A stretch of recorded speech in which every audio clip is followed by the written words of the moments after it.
Daytona to Boston. Your helmet fills with bright. Could it be left or is it right? A screw loose or a wheel not tight?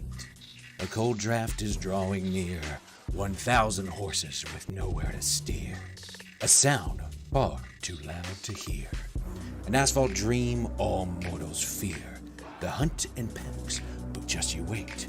They gorge without restrictor plates. And which of a place racers love to hate. Only 2 chances left to seal your fate.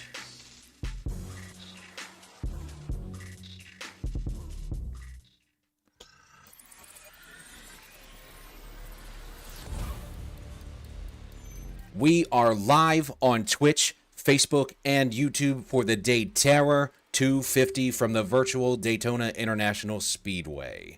It's race number 2 in round number 3, and this one is going to make you scream.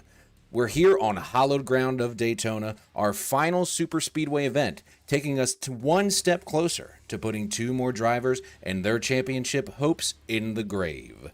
Hello, everyone, and welcome. I'm Bo Condon, alongside in-race reporter and commissioner Justin Clapper, ready to kick things off at 190 miles per hour here on the high banks. Practice is about to wrap up here, and Justin, what are the track conditions like out there?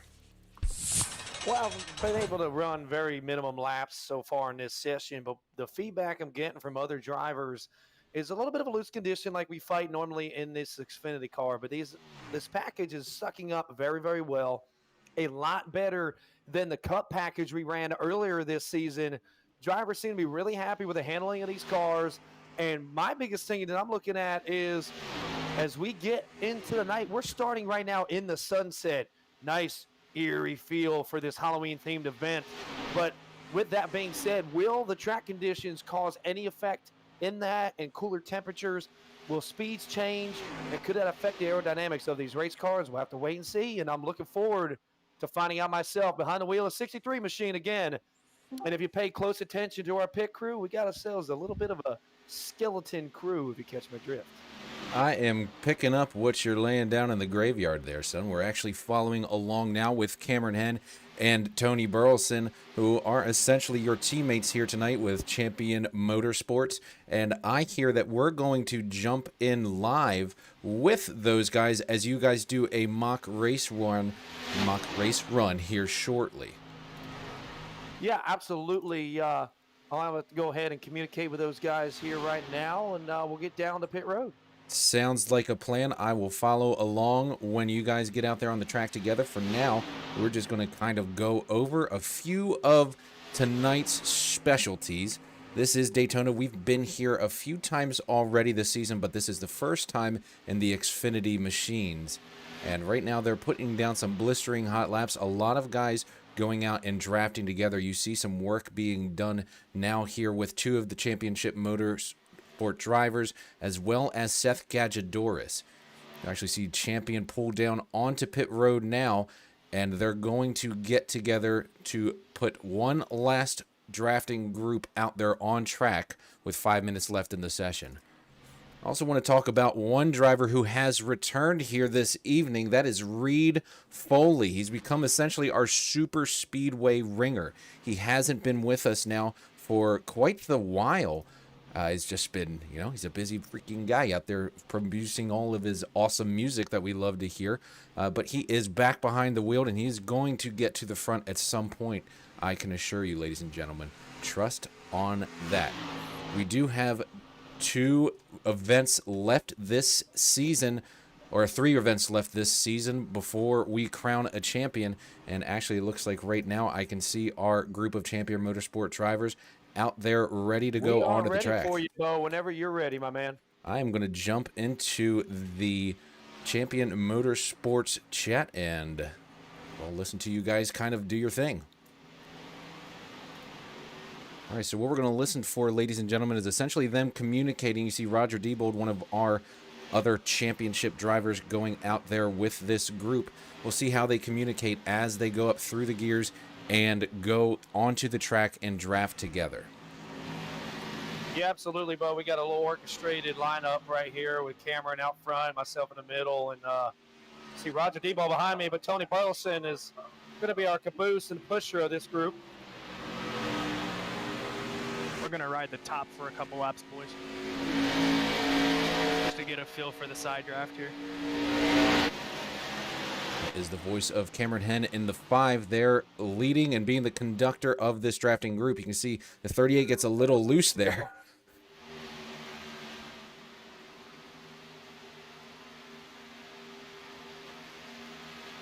You got 2 coming to the inside.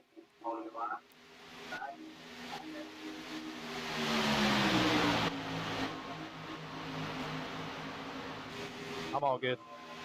Roger cleared in front of me. We're going to follow these 2 here for a bit. Copy. I got to take not PO, but we're going to be all good. What are you changing it to? I'm at a 10-1 now. I'll probably go down to an 8-1. Careful. We're going to stay at the top no matter what these guys do. 10-4. All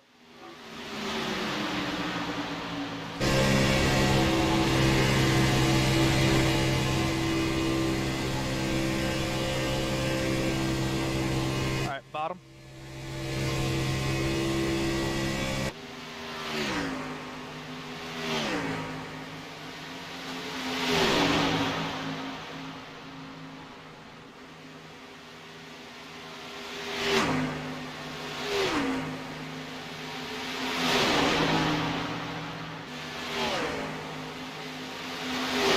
And it's real interesting to watch them, and you can hear them coordinating together. You As and I are 2 wide. Tony's clear.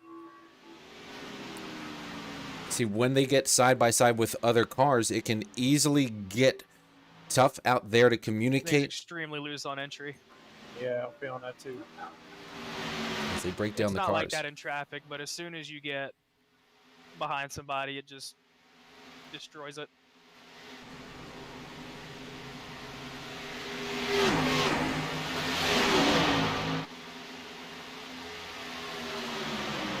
Got one wrecking up ahead. Keep an eye out. We're on the bottom. Track's clear. Spin it on the bottom. Go up a lane. All good. Clear. You see, it can get dicey really Roll quick. one bottom. We'll be doing this a lot this We're evening. clear. Yeah, we'll be doing this a lot this evening. I had to actually mute those guys a little bit. They're talking a lot. It's good. You love hearing it. We're going to be doing that a lot this evening just so you can get a real feel of what these drivers have to go through constantly as they work through the pack. We'll go back and join them now as they're 3 wide. 3 wide up ahead of us, Tone. Why would you do that right now? Yeah, they're getting dicey up here.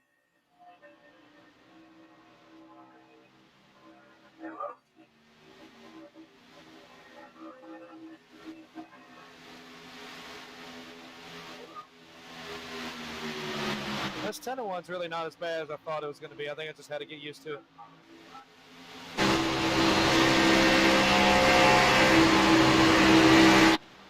It's still loose on entry a little bit. Yeah, it's really loose. Yeah, your ass was really stable, Clapper.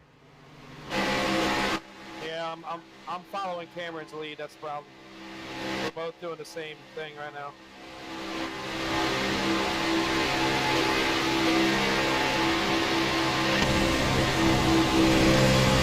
These cars, unfortunately, aren't designed to follow people. No.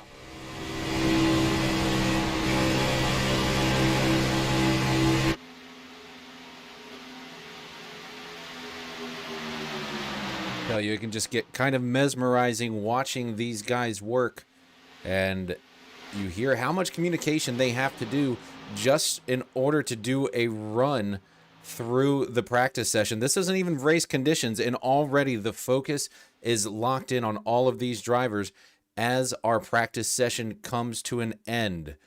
That means qualifying is officially underway, and with qualifying jumping in, now we'll see who can put down a fast lap by themselves, a little different than these pack racing that you'll see here. So the times will be substantially slower, but guys are going to go out on track and attempt to make some laps. Looks like Reed Foley, one of those guys that is pulling out onto track right now to put his hop lap down.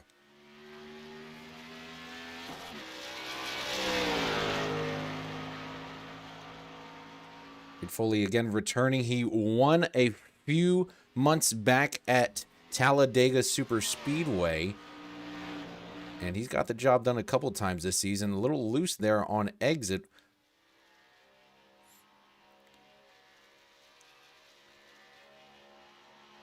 You can already hear how the RPMs are so much lower than they would normally be in a pack.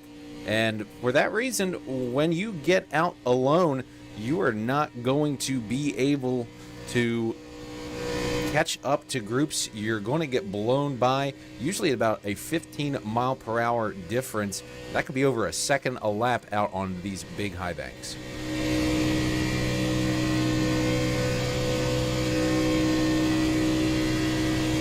Check in on our comments right now. I can see we've got a lot of lively people.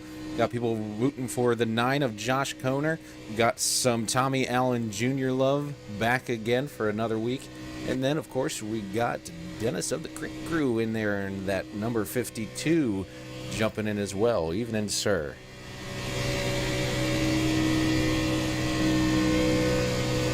Check in on some of our playoff drivers. Roger just going out to do his lap.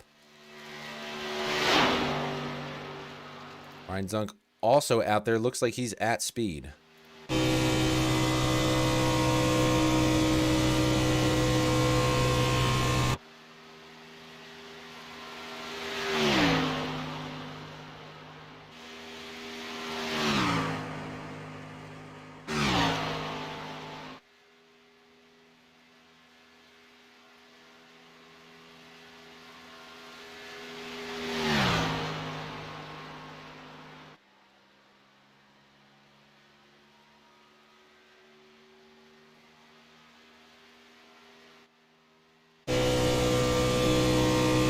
What kind of lap Ryan can put down, as they're going to start jumping on the board now with their first laps being complete.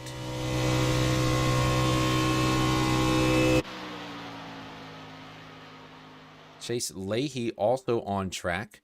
He's got a nice Halloween themed Sim for You machine this weekend.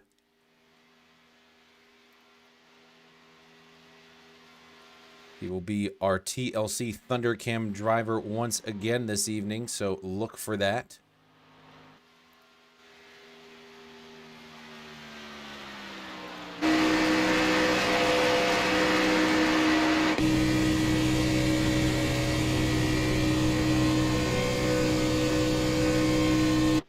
Check in on the results so far. It is Dustin Stallings on P1 right now. Reed Foley put down a fast lap with Tommy Allen Jr. Fan favorite. Oh, he was third. He's now fourth as Ryan Zunk goes second to the board.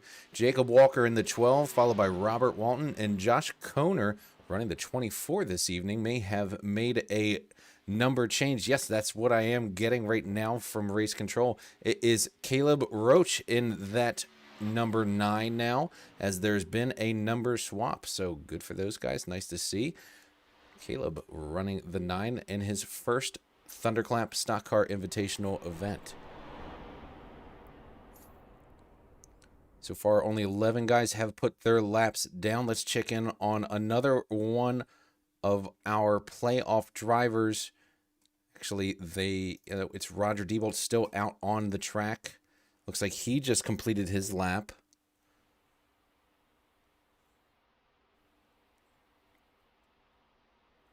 And just cruising down the straight. He was 6th fastest. Well, as we are halfway through this qualifying session, we are going to take a moment to thank all of our sponsors, and we will be right back after these short messages. You know how it feels to be disconnected, lurking in the shadows without being detected. I want to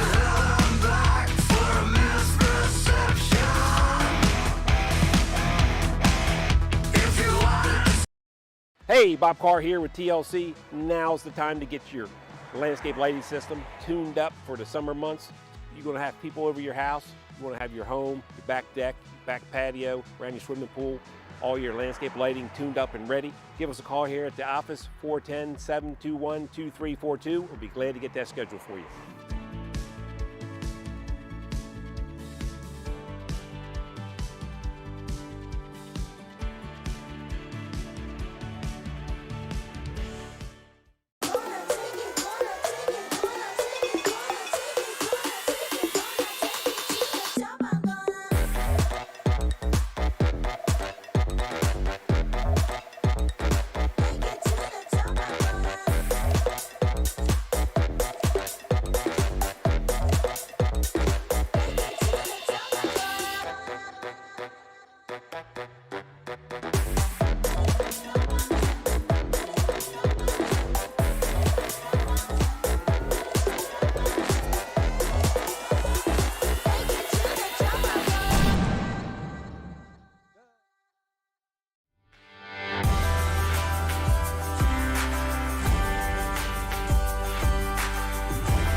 It's 8 a.m.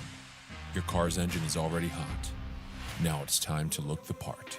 At Paint Corrections by Associated, we know that it's not enough to just offer the best products and services. You need the best customer experience in auto detailing. We test all of our products on our cars long before we trust them with your ride. We start with our best foot forward, a state-of-the-art water treatment system yielding the best results for our detailing products. A precise, meticulous, and caring service with unmatched results. The job's done right.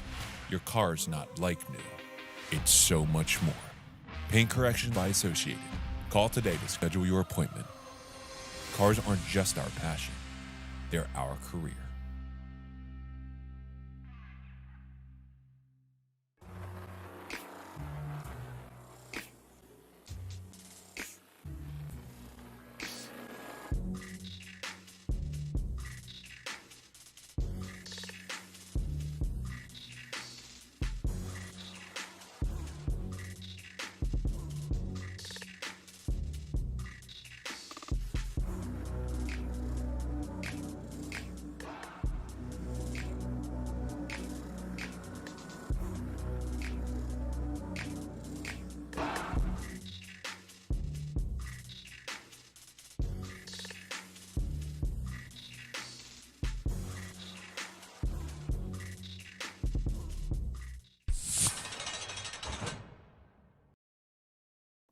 Back live for the DayTERROR 250.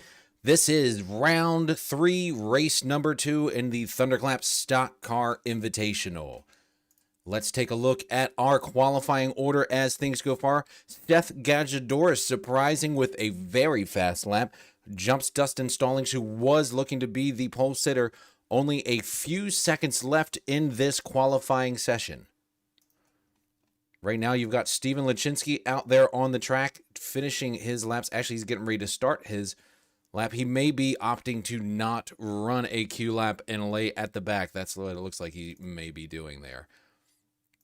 Smart move by a few of these drivers being done here with only 30 seconds left in this stage or this qualifying session. No one is going to be able to complete any more laps. I think you have a couple guys deciding that they will go directly to the back.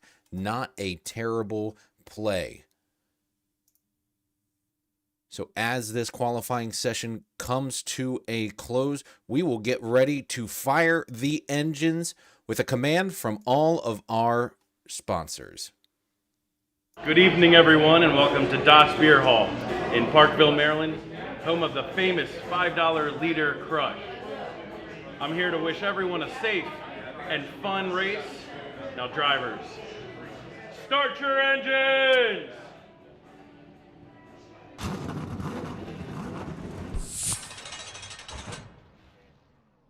was actually Andrew Pipitone from Das Beer Hall. He was selected as the Grand Marshal for this event through all of our sponsors.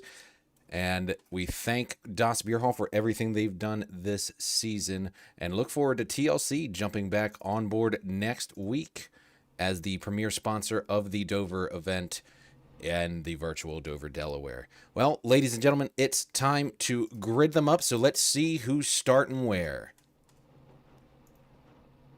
Starting on the pole, we talked about it, Seth Gajadora surprises and grabs the pole here late running with Christopher Terry also returning and putting down a quick lap starting next on the front row.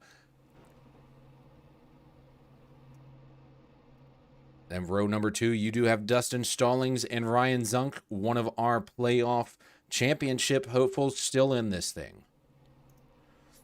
Reed Foley returns in the 111 and Tommy Allen Jr.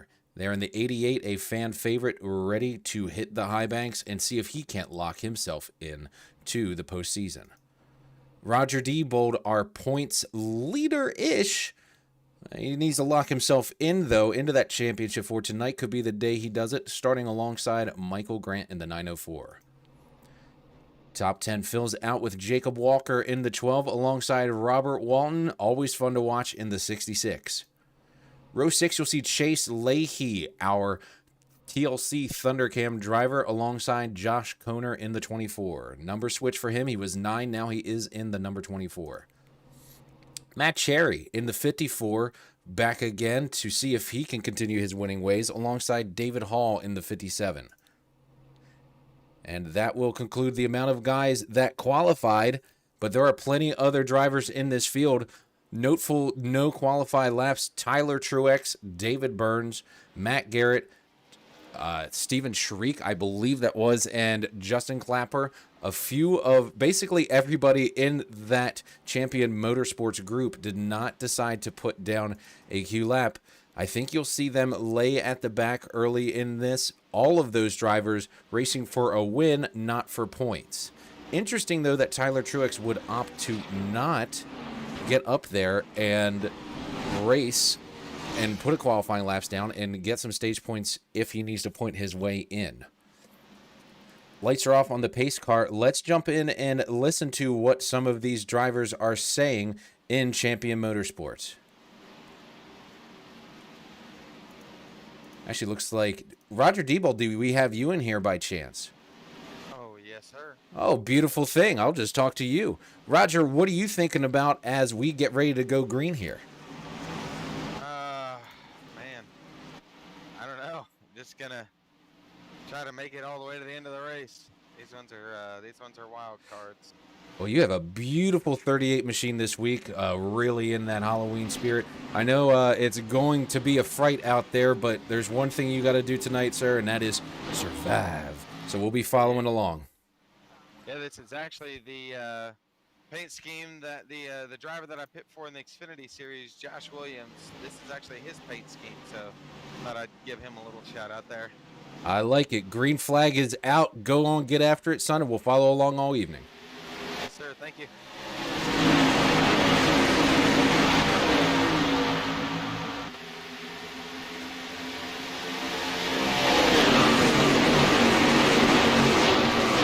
Already you can see them fan out and group together. Looks like the bottom line is the prevailing line. A lot of new paint schemes here tonight. Be sure to watch the ticker to see just where everyone is. Right now, it looks like Christopher Terry in that Brandt machine is at the top with Ryan Zunk in that awesome looking Ghostbusters. I believe that's the Applejacks Spooky. Yeah, it's Applejacks Spooky on that paint scheme. Very cool looking. He's got Reed Foley behind him. That's a hell of a pusher to have. And Roger Diebold has actually moved himself up to the top.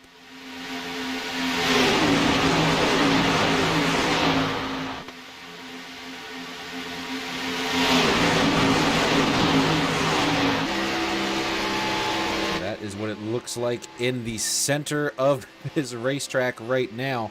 A busy place to be.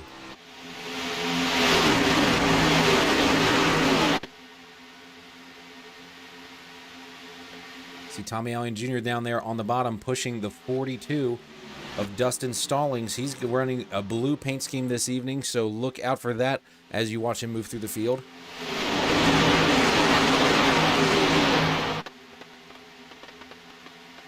Ooh, Christopher Ferry gets a little wiggly there. Now you see some of these drivers go below that yellow line. They can do that all day long as they do not advance their position. You go below that yellow line, that's out of bounds like in most sports, and you will have to serve a penalty. As you see Ryan Zunk gets shuffled out there. He may be deciding to drop back, just a little bit too much pushing right now. And I know Reed Foley, he's pushing. He's not going to back down. He's racing for a win here today, and he hasn't led laps in a while. He's got Roger Diebold in tow right now. Seth Gachadouris backs out, and then somebody actually goes through the grass, it looks like. Was that the 4? Yeah, it was the 4 of Seth Gachadouris, and a couple guys getting a little squirrely back here. I believe that's Greg Vielle as well behind him. No, someone else running the identical paint scheme, actually. That'll be fun to play with.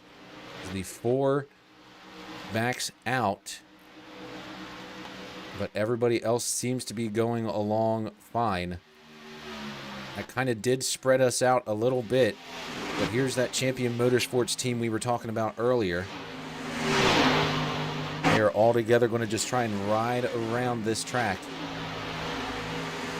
to see what happened to the 4. Telemetry updates so quickly with all of the constant passing. I wish I could show it to you all. I'm not sure I'll be able to catch up with any incidents as there's more guys dumping off the track. Maybe not a fan of how wild it is so early. Like Reed Foley is now dipped down. Christopher Terry goes back. And everyone kind of starting to get back into a normal single file line that we see a lot of times early at these tracks. A little too hairy early on. They're all getting spread out now, which honestly I like seeing. I want these guys to spread out, go single file for a while. We didn't do our Send It or Forget It, but one of my questions in Send It or Forget It was, would we see the big one before the end of stage 1? And what I'd like to ask all of our people in the comments that are watching right now, we're going to do our own virtual version of Send It or Forget It. And that is going to be question number 1. Will we have the big one before the end of stage number 1? Simply in the comments, write Send It or Forget It. And that's obviously Send It if you think there will be a big one before the end of stage 1, and Forget It if you think, no, these guys will keep it nice and tame. Yuki already in there saying Send It. I agree. They're already coming back two abreast across the field. I think it's a full send. Right now, it's Josh Koner to the point. One of the few times he's led this season. Nice to see that 24 up front. And just as we say it, there he goes, shuffled out by Roger Diebold, one of our championship hopefuls.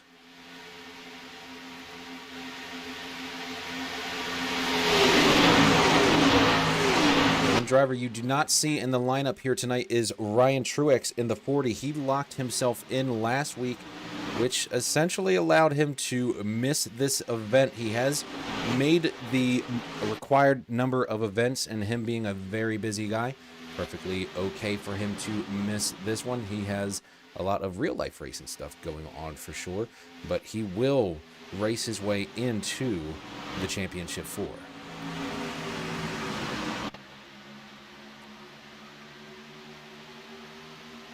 Dustin Stallings looking very strong early on as well. He has the 57 of David Hall directly behind him in that awesome Terry Labonte throwback as the spooky Fruit Loops car. I personally loved that machine when I was a young one.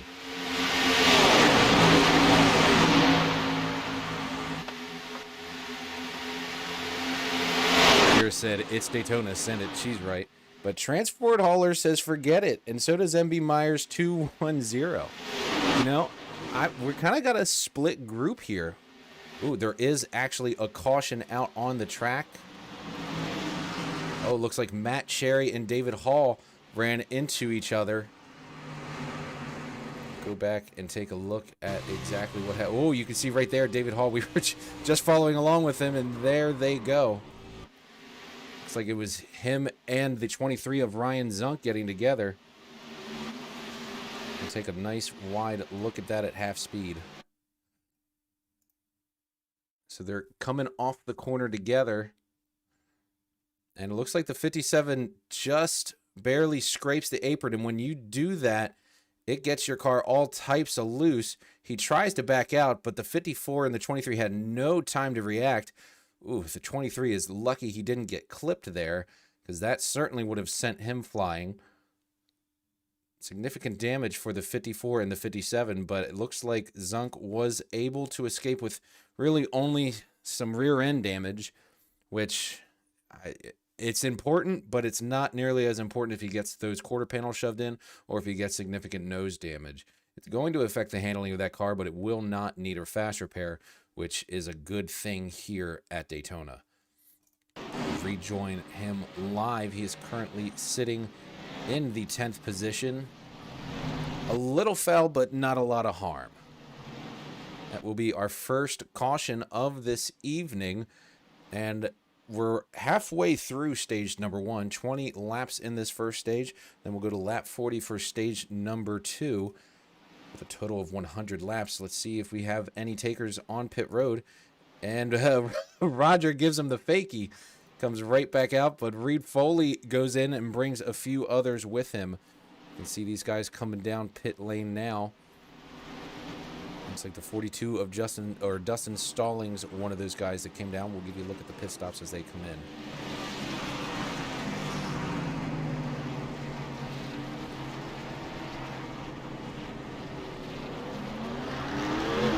Foley is out of there.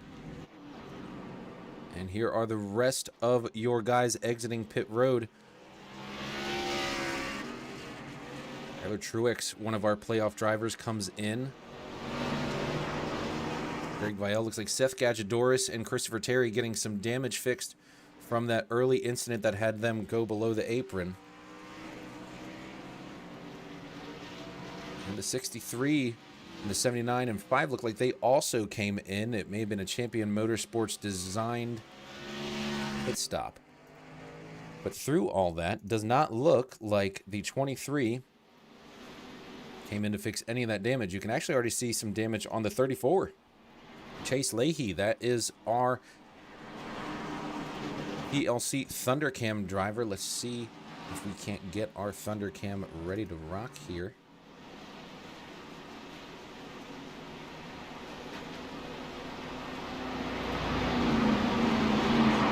Looks good on my end. Let's go ahead and take the Thundercam.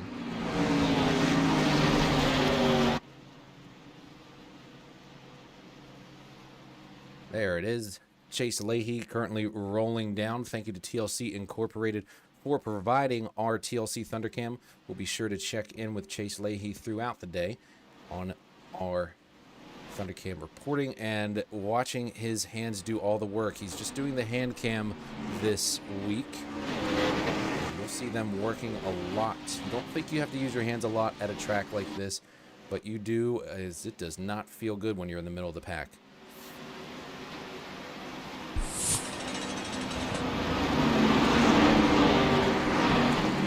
Lights are off on the pace car. That means we're going to be going green here this time by.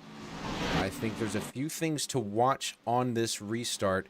You have a lot of guys that did not pit, and tires do not have a huge factor. We only have 3 sets laying at the start of this event, so some of those guys that took tires already down to 2. I think it was mostly fuel work, because fuel strategy will come into play.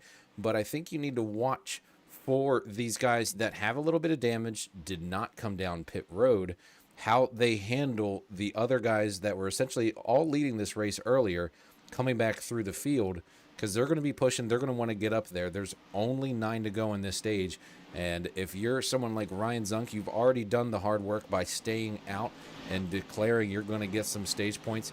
And Tommy Allen Jr., also in the 88, almost didn't recognize him in that new paint scheme. He stayed out, and he is number 1, believe it or not. Nixie 4038. with Tommy Allen being at the front of the pack, he is right now in the catbird seat to get the stage win, which is very important for his points race here this evening. You can actually see these are not updated points, but that is what they are similar to. And the Ryan Zunk and Leahy and Tommy Allen Jr., they all have to work through as the Thunder rolls and Tommy Allen and Roger Diebold take them through the gears.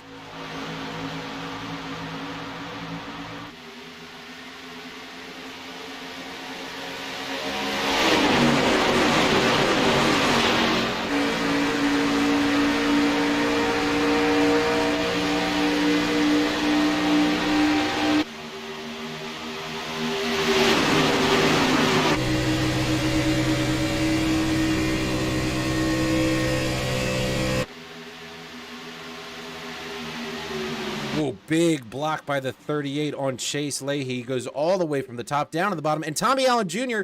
and Ryan Zunk make significant contact. And that wads up the entire field. They're all slowing down, but they were able to keep it together. And that is not going to sit well with the driver of the 23. It is going to take him out of contention for the much-needed stage points. Fun time for the 23 machine, and the 88, he does continue there in the lead pack right now, pushing Reed Foley in the 111.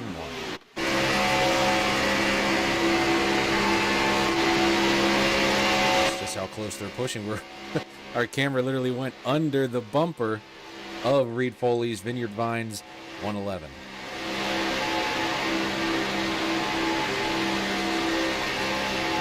Get a good look of the 9. Caleb Roach, our newest driver here in an awesome breast cancer awareness paint scheme. That thing is fresh. Happy to have the 9 of Caleb Roach in this event. And if I'm pronouncing that name incorrectly, please feel free to correct me in the comments.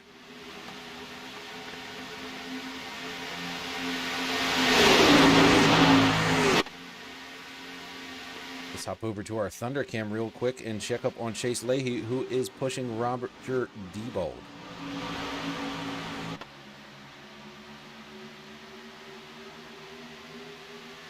That's what it looks like in the cockpit of that 34. See, even though it looks like they're just going straight around this big track, you can see just how much the 38 moves back and forth, and the 34 has to compensate for that movement as they go through the field. It is not just a one hand on the wheel Sunday drive for these guys. These Xfinity cars are really, really loose in a pack and do not like following each other. We heard Cameron Henn talk about that in the Lightning Before the Thunder pre-race show.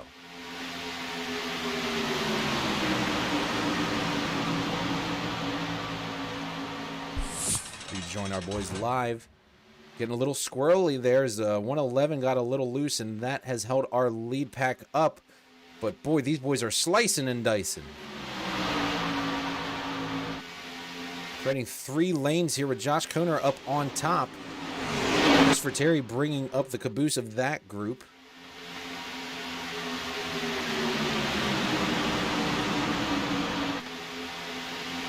Foley trying to use Tommy Allen Jr. up top to get those stage points and essentially steal them from some of our other playoff drivers, while Chase Leahy, our other playoff hopeful, pushing Roger Diebold. I think Chase Leahy knows that he can point his way in with a good finish here and at Dover, and doesn't necessarily need the win based on his finishes earlier in the season. So working with that 38 is a smart decision, but you also may see him dive out and try and get a playoff point, because every single point matters with only 2 races left in the season.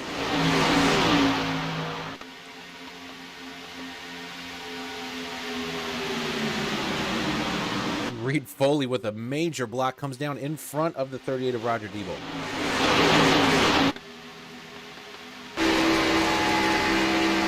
There is the distance, and we are in the radiator of Roger as he pushes that 111.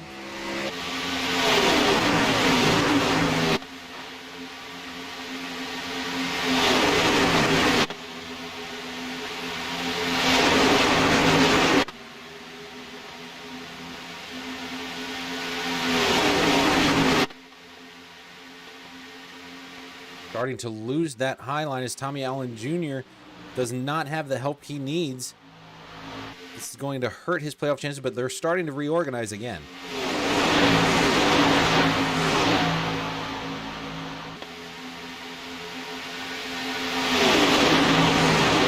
He's got Christopher Terry pushing him.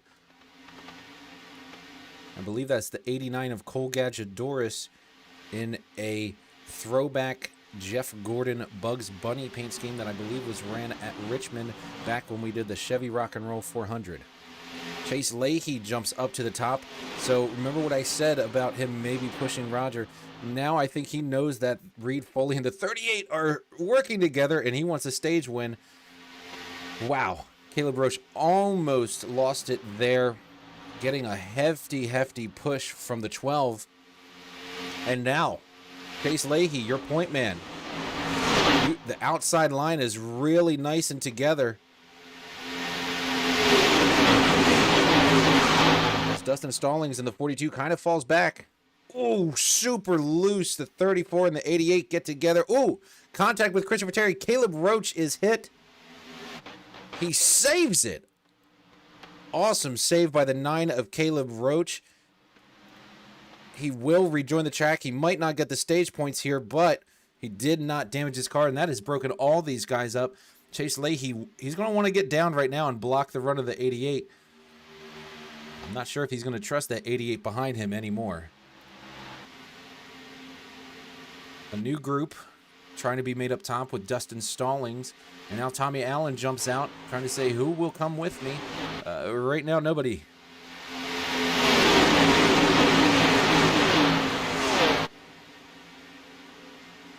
Slicing and dicing once again. Tommy, actually, no, that is the 12. Jumps up top. He's getting pushed by the 89 of Cole Gadgedoris. And now Roger Debo jumps up top with Reed Foley in the 34. Now they're 3 wide. This will be for the stage win. As they come to the line, Chase Leahy, our Thundercam driver, gets the stage win. Invaluable stage points for the 34, trying to lock his way into a postseason championship run here. This is the middle event of round number 3. After this event, we will go to Dover to lock in the championship 4, and then 4 drivers will be eligible to bout it out for the championship at Homestead Miami Speedway.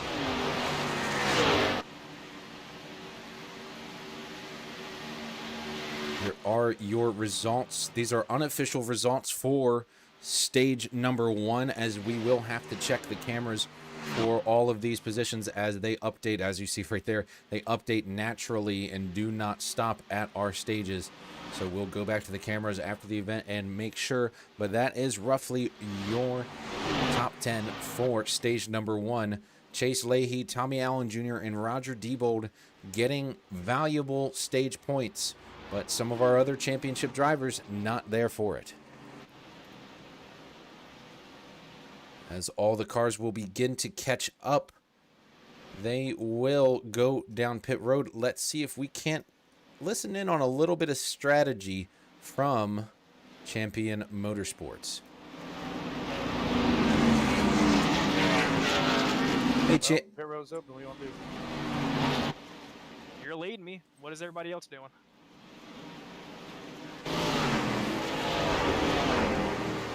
I'll let you know what everybody's doing. Everybody stays out. We're coming. Checking up. Picking up hard for 3-4.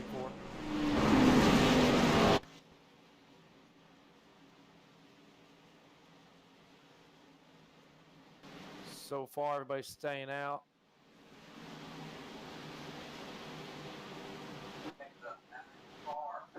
They're coming. Everybody's coming. What do you want to do? Stay, stay, stay, stay, stay, stay. Stay now. I don't think it's a good idea.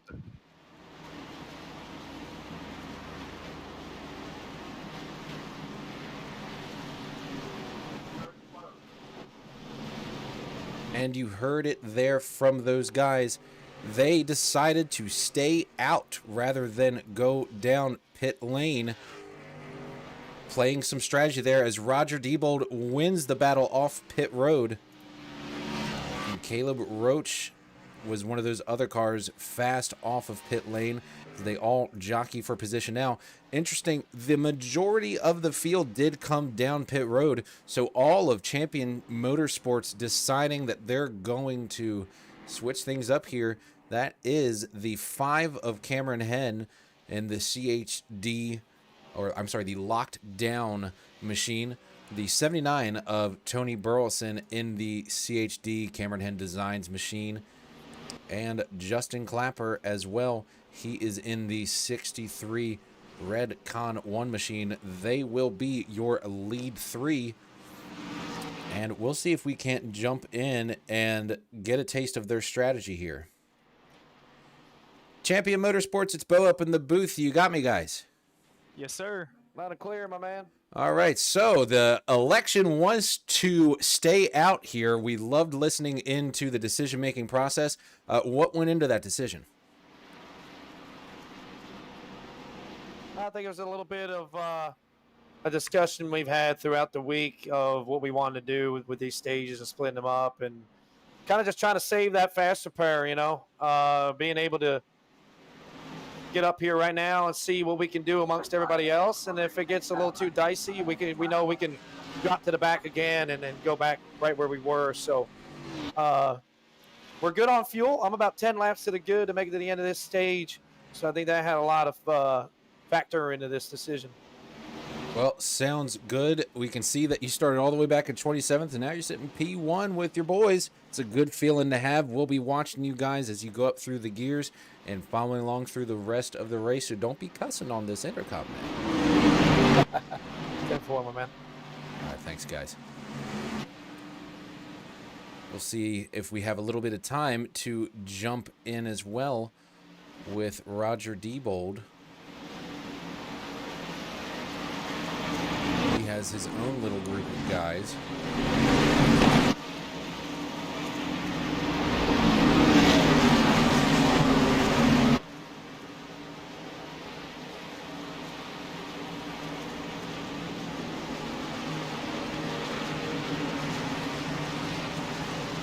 Hey, Roger Diebold, it's Bo up in the booth. You got me, sir? Yes, sir. You elected not, to pit there, and some of your other boys didn't. It's going to be fun to watch you go up through the field. We're going to send you back to your guys here and then jump in the room and kind of listen along for the restart. Just kind of want to let you know. Okay, 10-4. All right, Bo in the broadcast booth now in here, boys. So watch your mouths, but take it to the green and we'll listen on.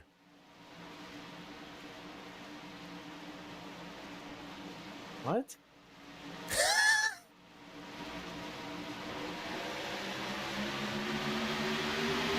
That 89 is on. That 89's on your butt, Dustin.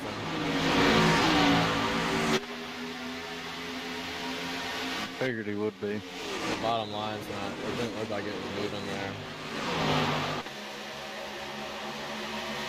I'm gonna lose my momentum, Roger. You can get it, take it.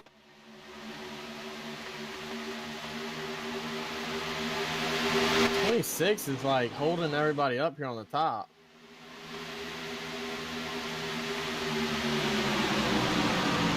All right, and we'll rejoin our own broadcast booth here live as Roger Diebold now on the outside with the 63, already moving up through the field, trying to take the lead. He's got the 54 of Matt Cherry behind him. Matt Cherry, one of his team drivers here that they're able to communicate with.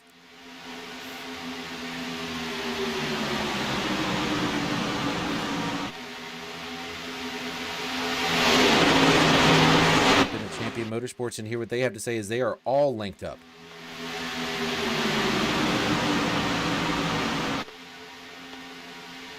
See the 63, the 79, and the 5. That's what we're watching. And now the 63. Watch for the bottom, checking up. Pushing the Behind 38. us, wrecking behind us, still 42, green. 42. Green. Looks like the 42 wrecked in the back. And caution will wave. We saw it just at the bottom of your screen as it went down there. Thomas Aaron busy doing thermodynamics homework. You all have a good race. Thomas Aaron, we miss you, but I do not miss thermodynamics, and I'm not even sure what that is. We will jump back ways and see if we can't see exactly what happened in this incident with the 42 of Dustin Stallings.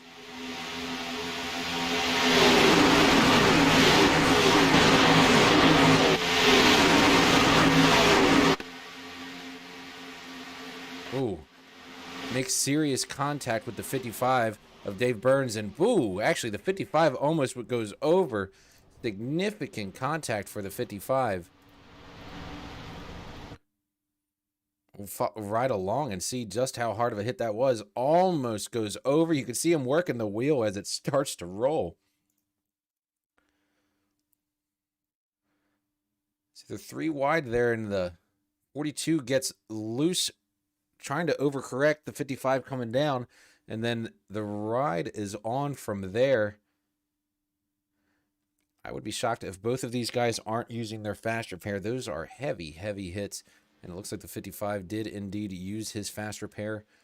We'll check on the 42 as well. So he has not come in yet. That thing is sick and not happy. He may be trying to see what he can do with it, but I don't think he's going to be able to continue on without hopping down pit road. He's not going to make minimum speed in that vehicle.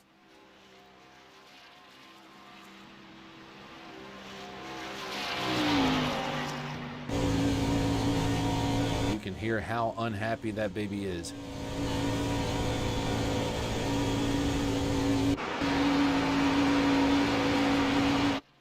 So unfortunate for Dustin Stallings, he will now bring it down pit road and get it serviced by his pit crew. Back up with our leaders, it is Roger Diebold on point.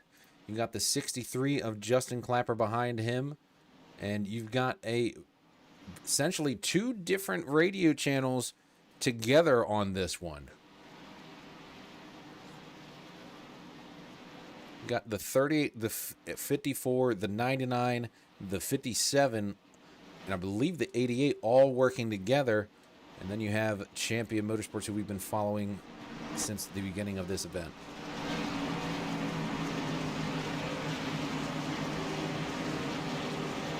So we get ready for the green flag. We're going to take our first Rolling Thunder of the race. Let's check in with Bob Carr, as he's out in Annapolis, Maryland right now, hooking up a local celebrity with some pier lighting.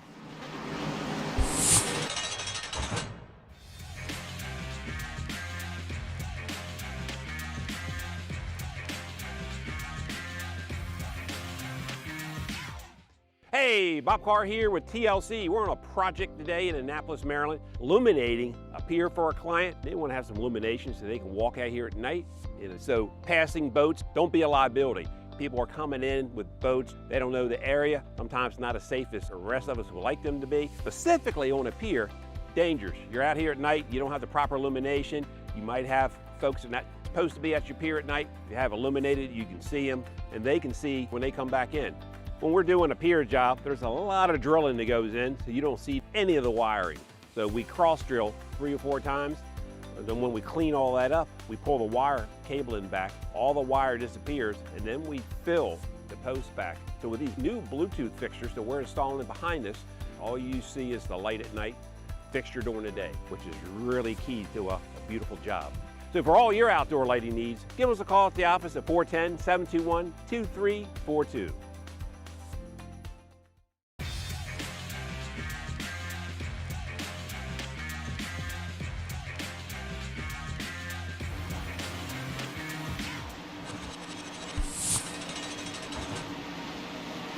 Back live for the DayTERROR 250 here in Daytona Beach.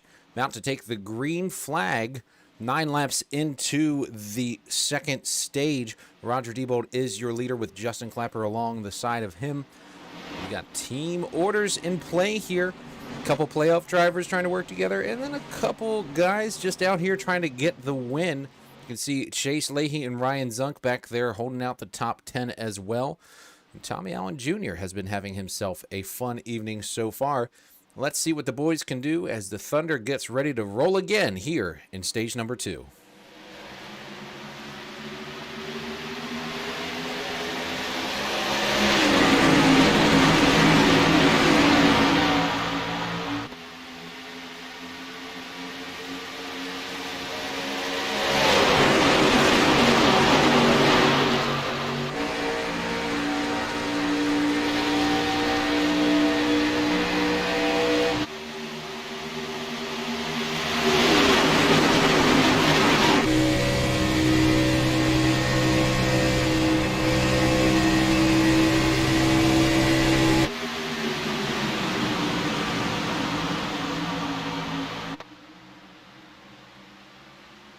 See the 99 of Steve Lachinsky up top right now, getting pushed by the 88 of Tommy Allen Jr. and Chase Leahy right behind him.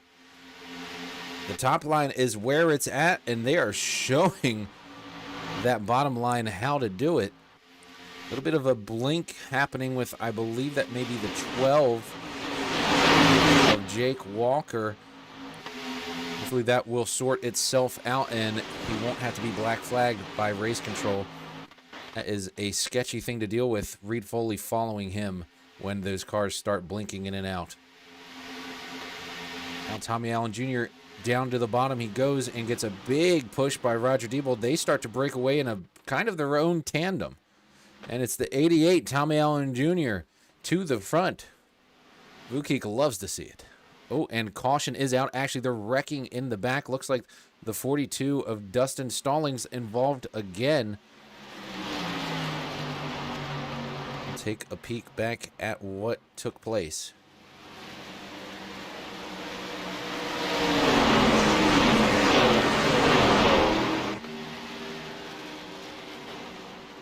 Yeah, significant damage for the 42 yet again.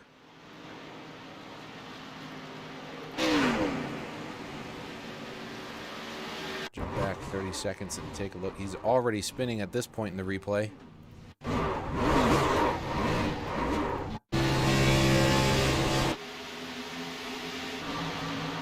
Oh, it looks like caught the 4 of Seth Gadjadoris, and this was a melee coming out of 4.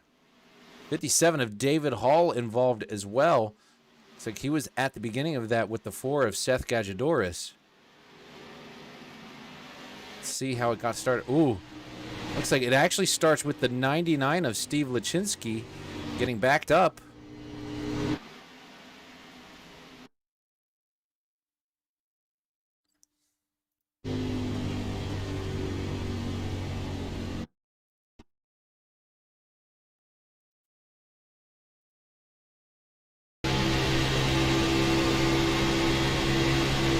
Follow along and see how the 99, he was doing well, getting a push by the 34 here.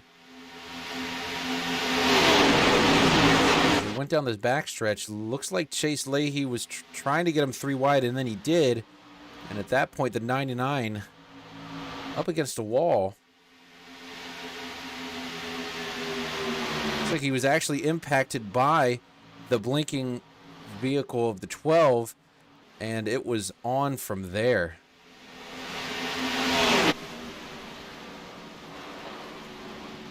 Go back and see exactly who all was involved in the incident. Hard to see exactly how many cars. 42 is a magnet. Good night, Irene. Indeed. Indeed. Well, this one, certainly nothing Dustin Stallings could do here. You see Josh Koner involved. Cole Gadjadoris. Oh, the 9 of Caleb Roach involved in his first event. And the 42 goes around into the 57. 57 got significant damage here. I believe the 26 as well did. And the 42, again, hurting. Not going to help his chances here tonight, as he is on pit road getting all of that service done, hopefully grabbing himself a Pop-Tart or something, or a whiskey, and hanging out, because it's going to be a while sitting there on pit road. Let's go back and rejoin our leaders after that incident. We have under 10 to go in this first stage. No one hopped down pit road. That would be ill-advised, I think, at this point to do so. You've laid your bed now on strategy, so might as well get comfy. This is your current top 5. Tommy Allen Jr., Roger Diebold, 2 playoff drivers, with Justin Clapper, Matt Cherry, and Chase Leahy, another playoff driver, in the 5th position. A lot of guys that had teams have now been broken up. Matt Cherry is still working with Roger Diebold, but the 63 does not have all of his dancing partners together with him. He does have an ally in the 34 behind him, but the 34 has a very different mission tonight than the 63, so it'll be interesting to see how they work together. Tommy Allen Jr., this is his first real chance at starting up front. So what can he do? We know that he needs significant points, and he's verging on straight up just needing to win to lock himself in, especially with us going to Dover, a track that we know the Truexes are great at and is essentially a home track for them. So the 88, the 34, they're going to have to make some magic happen tonight. The 23 of Ryan Zunk as well, who is still mired in the pack. He's sitting right now P9, not terrible, but he's going to have to work hard as well after getting involved in an incident early. And ladies and gentlemen, I'm Bo Condon, your in-race broadcaster. I will actually be in the car next week, but you got one more week with me here. This is the DayTERROR 250, and we are about to let the thunder roll to end stage number 2.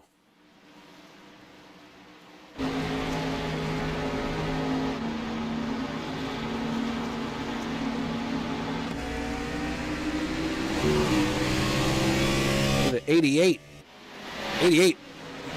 spins the tires, and that sends a couple cars through the grass. Bad restart for the 88 of Tommy Allen Jr., not used to being the control car yet tonight.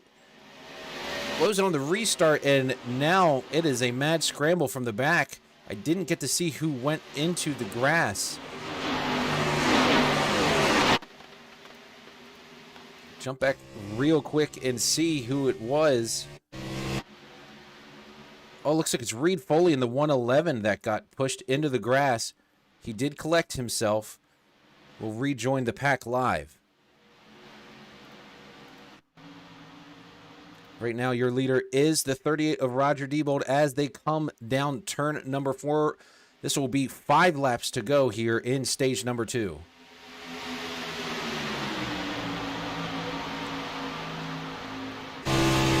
Of Matt Cherry giving a big push to the 38. He's got pressure from behind from Tommy Allen Jr., who has worked his way back to 3rd after that rough restart. Can he make up for it and capitalize on a stage win? Looks like he's going to give a bit of a push to the 54, but not committing to pushing him totally. He's got the 79 of Tony Burleson behind him in that Cameron Henn Designs pumpkin patch machine. Looking good out there. He was a playoff driver earlier this year. This is his first time in the top 5 tonight. And Ryan Zunk, he's also worked his way back to the top 5 where he started this race after getting some damage early. That Applejack's machine is getting after it.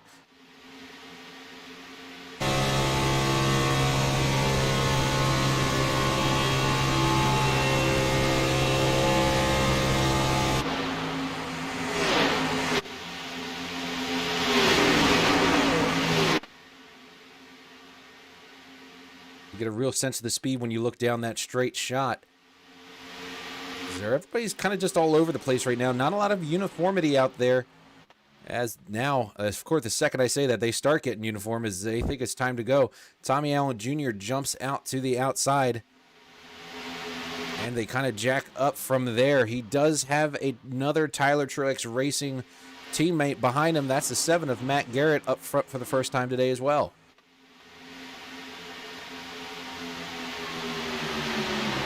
And Justin Clapper also mixing it in with these Truex Racing drivers as he has Tyler behind him, giving him a push. We haven't talked about Tyler all day today. just because of how he's been working through this event. Here he is giving a push to that mangled rear bumper of the 63. Hear him let off the throttle just to make sure you don't want to bump entering the corner. That is 0% a fun time.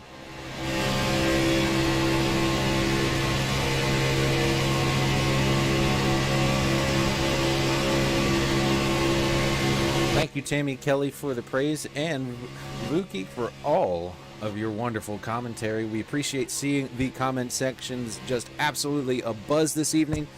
Super Speedway Racing is where it's at, and we're glad to have you with us as we come to the end of stage number 2 here in 2 laps.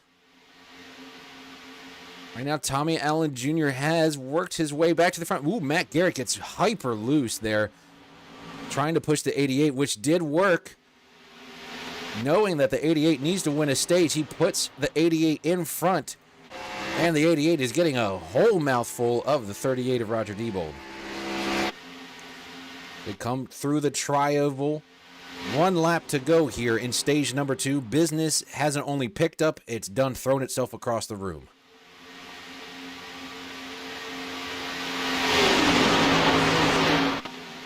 Trying to reorganize a top line, but it's not working so far. Chase Leahy back there, one of our playoff guys, not able to make it up there as they come down the back stretch. Tommy Allen Jr. still your point man. 54 of Matt Cherry looks out, and that's when Roger Diebold does too, but it wasn't quick enough. Oh, it was. The 88 was not able to block the move. They'll be too wide coming to the line. Pushes from Tony Burleson to the 88, but it's too late. Oh, and they wreck.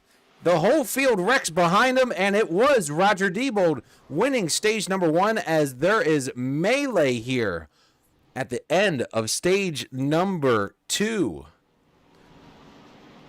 Serious move by Roger Diebold. I agree, Vuki, but my goodness, what an incident right there at the end.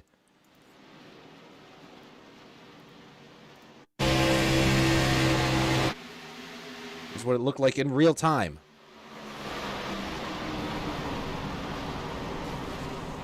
Kind of ending to a stage that's going to end a lot of guys' days. The 34 of Chase Leahy, also one of the cars involved in this. Oh, significant damage to the 34.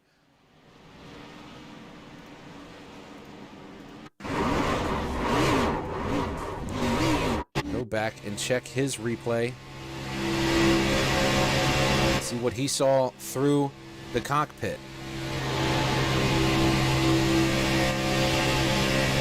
Makes a huge move on the outside, and unfortunately, worst case scenario.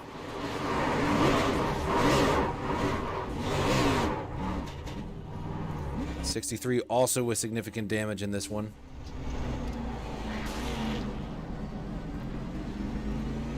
Let's see what he saw.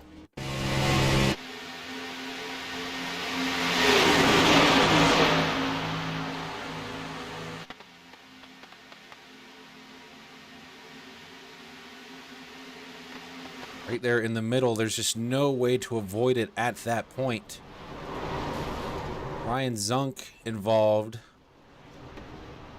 Doesn't look like he got too much damage on it. We'll watch this one more time in slow motion and get a real sense of everything that took place in this incident.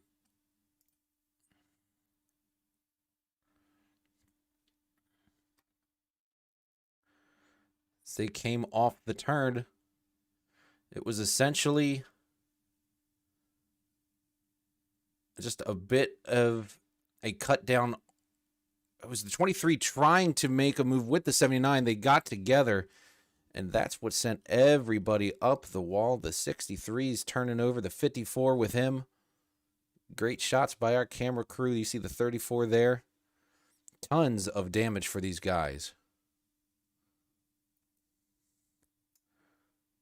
Check now on our pits. Roger Diebold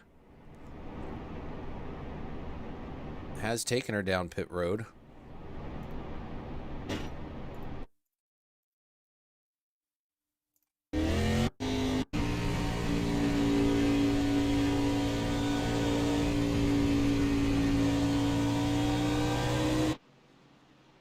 We'll check in on our guys as they came down pit road. A little bit of there you go.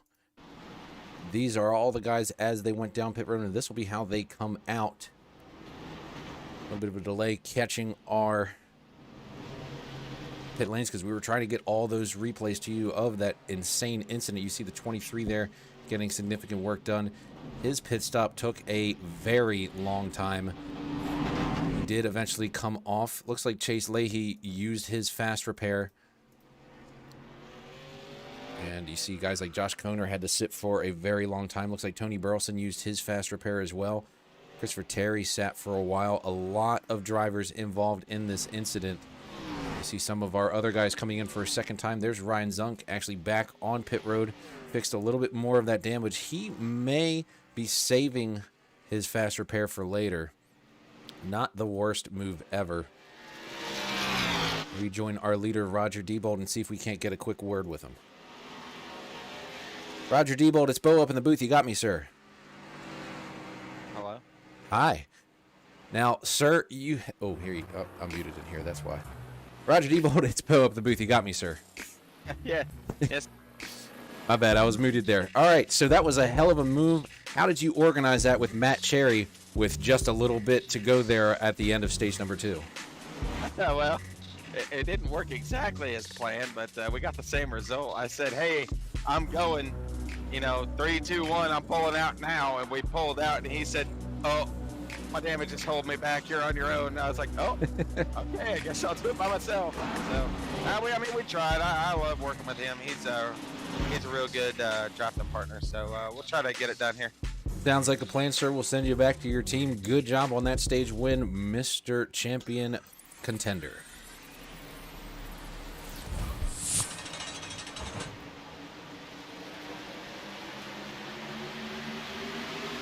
Back live here as the green flag is out.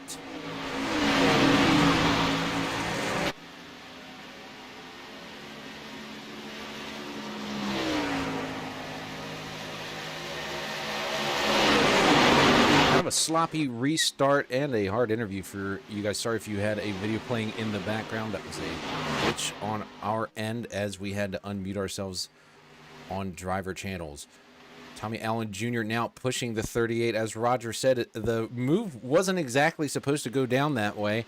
The 54 had some damage that was holding him back. Looks like he's had that fixed since. And it was really Tommy Allen Jr. not committing to the block. And you've seen that block not turn out well for guys. Like Vukik said, the 79 came across like a missile at that wreck. And it could have happened just as easily to the 88. So he does not get the stage win, but he does get 9 points out of the deal. And he lives to race another day, whereas a lot of his other championship drivers, unfortunately, are mired in the back of the pack and could possibly not have the car they need to win this race. The 88 still much in control of his destiny here in a must-win situation.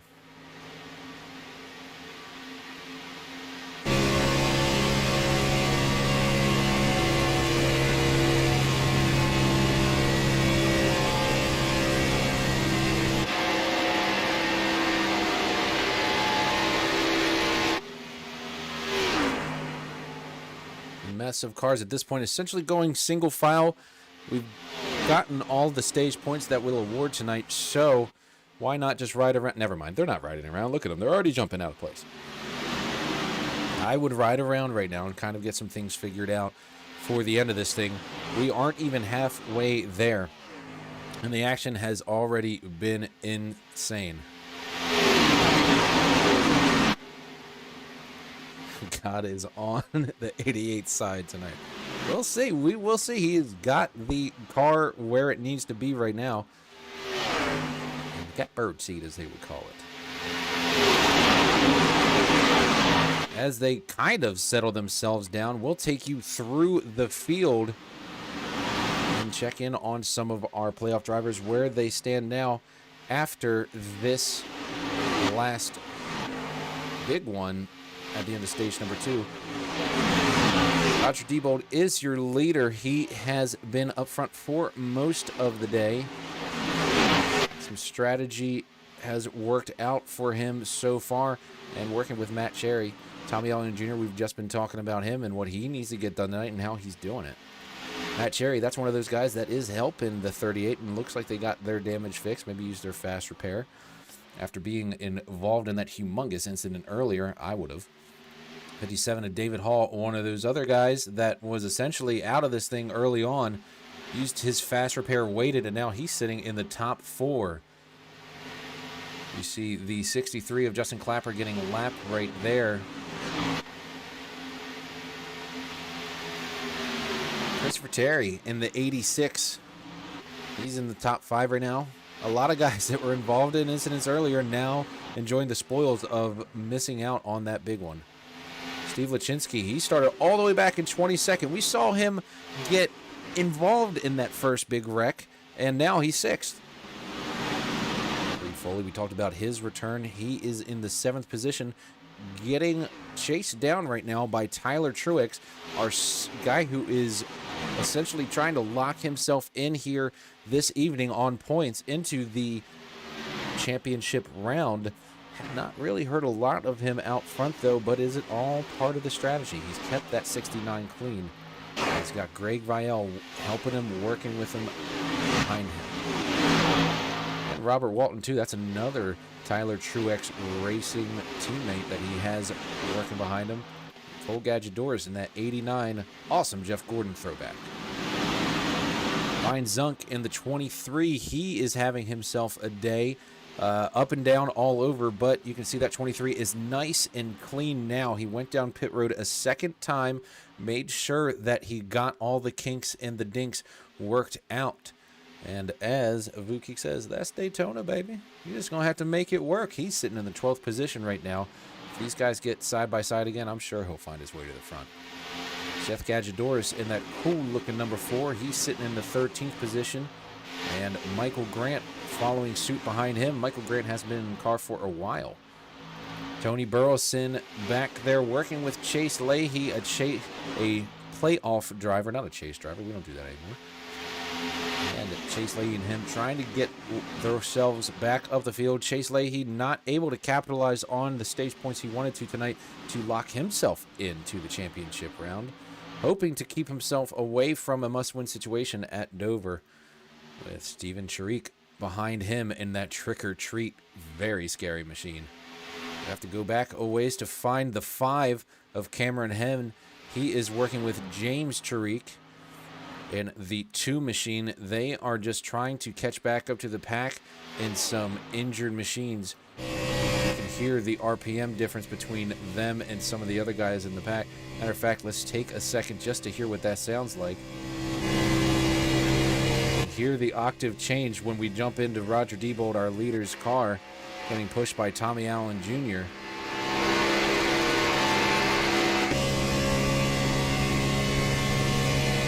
And then when we jump back to Cameron Henn, such an RPM drop. They're going to get swallowed up by the leaders very quickly at this pace. And behind them, unfortunately, Caleb Roach was having himself a great day up front for a while in this one. He's now just trying to work it out with some injured machines back here. He had Dustin Stallings in the 42. Now he's getting pushed by the 7 of Matt Garrett, who has decided to turn his Xfinity car in and just take a straight-up modified out here, as he has no front end. Getting pushed by the 24 of Josh Koner. David Burns, well, he is in our lead pack, but he is a lap down while he's there. He's actually 2 laps down. Josh Koner is our second car lap down. Justin Clapper, we saw him get lapped earlier. He is still in this pack, essentially in the lucky dog position, trying to keep himself there. So in the event we get a caution, which can be likely, as you see the 54 just get incredibly loose. If it happens here, we'll know it first, and Clapper will essentially get his lucky dog back, or his lap back, I should say. Well, as these boys run around the track single file, we did just take you through the field presented by RL Productions. We're now going to jump into our Rolling Thunder presented by Midway Liquors and see what Elon's got working up at the store. Do you smell the fantastic nuance in Dwayne "The Rock" Johnson's new tequila? It's Terramana, and we got it.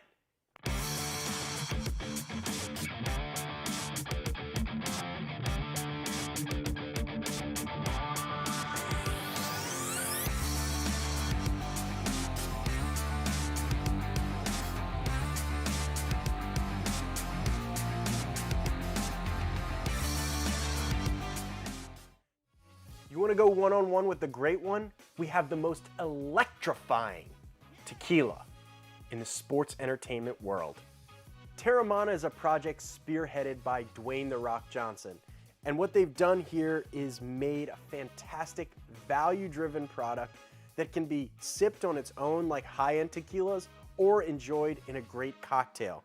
The Blanco is fresh with citrus and sort of a little bit of earthy and grassy notes to it, while the Reposado has sweet vanilla aromas, a really soft, smooth finish. The Terramana Blanco is my favorite out of the two. Classic tequila flavors. It reminds me of old school tequila. You smell the agave, you smell the sort of spicy, grassy, classic herbaceous note that I like from really good tequila. This is not whitewashed, boring. This isn't mass-produced tequila. This is tequila made with care and love, made in a very sustainable way. And for the price point, I think one of the best tequilas I've tasted. Beautiful for sipping on its own, but I would absolutely love it in a margarita. And that is smooth. The Reposado is made, aging in oak, of course. You really pick up some of those flavors from the oak. The vanilla, sort of a baked pineapple aroma. But you can still smell the grassy, sort of minerally flavors from the agave that are in the Blanco. The Reposado has a nice amount of oak on it, so you taste a little bit of that vanilla and a little bit of creme brulee note just sort of dancing around above it with a little bit of sort of a baked pineapple flavor to it. Also on the Reposado, a fantastic smooth finish with a little bit of sweetness added from the barrel. This is artisanal small batch. You can tell that people took pride in creating this product. The Blanco and Reposado will go great whether you're sipping it with friends just on the rocks, neat, or in a fantastic classic cocktail like the margarita. They're as good as any of the premium tequilas that I've tasted, and they'll make your cocktail better. You jabronis better get your hands on some Terramana tequila at Midway Liquors, Route 40 in Joppa. Cheers.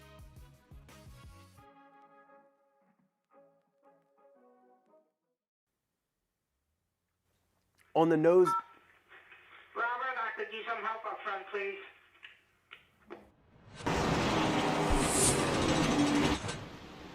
Back live for the DayTERROR 250 as caution is out on the track and all of our leaders race down pit road. Now you can see Roger Diebold in there, Tommy Allen Jr. as well. Basically everybody comes in as this plays well into most of the field's pit strategy, and Roger Diebold will win the race off pit road with Matt Cherry behind him, followed by Tommy Allen Jr.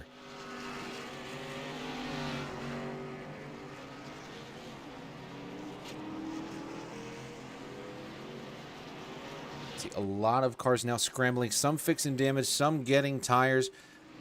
There's going to be a couple guys out here who are hurting 4 tires for the rest of this event. And that's not a good place to be. Tires don't matter here a lot until they matter everything. And unfortunately, some of these guys, I believe I've heard through Race Control, have already used a couple of those sets, and they only started with 3. So it's going to be interesting to see how they make those tires last after all these incidents earlier in the event.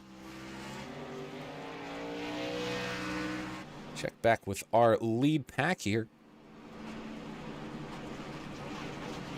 I believe the caution was for debris actually out on the track, and that's not even a joke.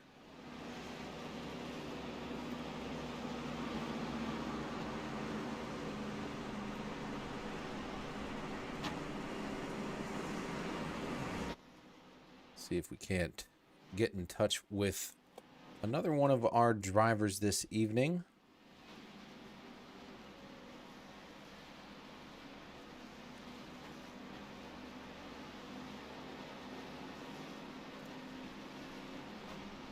Dustin Stallings, it's Bo up in the booth. You got me, sir. Yes, sir. I got you. Well, you have had yourself a rough day in that 42. You got caught up in a couple of different incidents. How crazy is it out there for you in that 42 machine?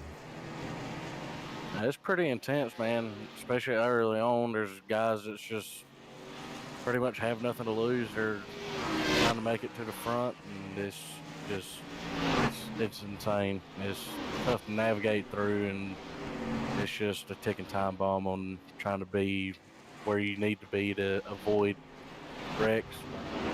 I've just figured out a way just to get caught up in everything tonight. Well, unfortunately, you have been a terror magnet out there on the track, but we know you are fast in that 42 machine. We hate seeing it. One of my favorite interviews to conduct. I jinxed you at Myrtle Beach. I'm glad to say I did not jinx you here tonight, but unfortunate to see that 42 all banged up. We'll get some cautions here and see if we can't get you back on the lead lap. Yes, sir. If I don't, it'll be all right. I'll just try again next week. Sounds like a plan. We'll see you at Dover, sir, and enjoy the rest of the event. Thank you. There's Dustin Stallings in the 42. You can see he started the third position for basically the entire qualifying session. He was at P1.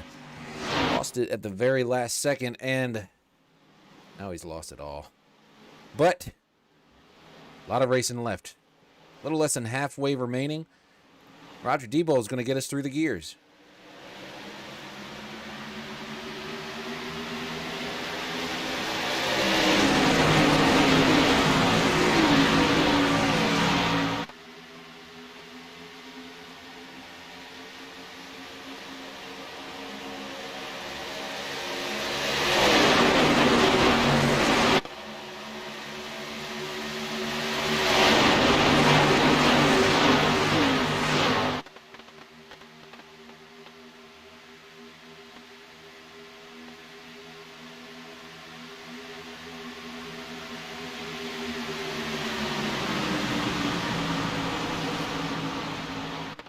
And Tommy Allen Jr. takes the lead with another gaggle of cars as Roger Debo has essentially been ganged up on here.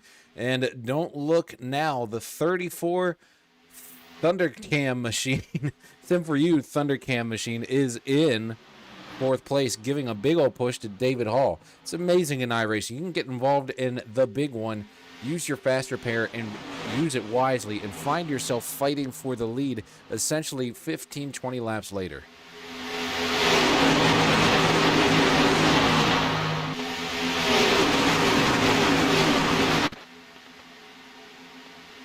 I'm loving all the love we're seeing for Caleb Roach and Tommy Allen Jr. We've got essentially a war in the comments for who has the bigger fan army here. It's awesome to see, and glad to see that this is Caleb's first season in iRacing. Hopefully he'll keep it going with the rest of us, and hopefully the rest of you will keep enjoying these Thunderclap events, as we have 2 remaining in the season. We have Dover next week before we crown a championship in Homestead in just 2 weeks from tonight.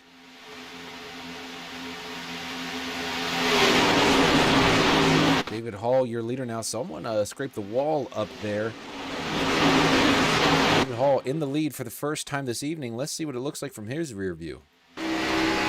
Huge block to the 34. You saw it there live, and the damage that was done on the 34 from that block. Chase Leahy now going to give him a push, but reluctantly, they make serious contact. The 57 gets pushed up top, and the 34 is not having it.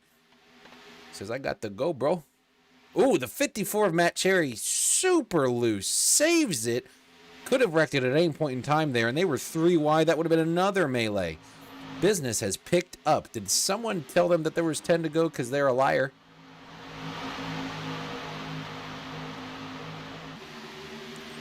Back up front, you see Tommy Allen Jr. still your leader.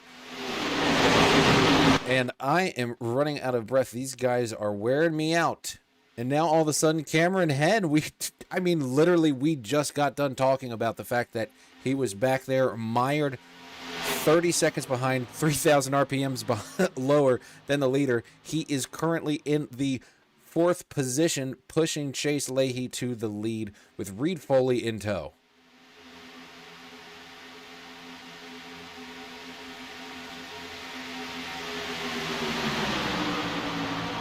Let's hop along the 111 of Reed Foley and see what he sees.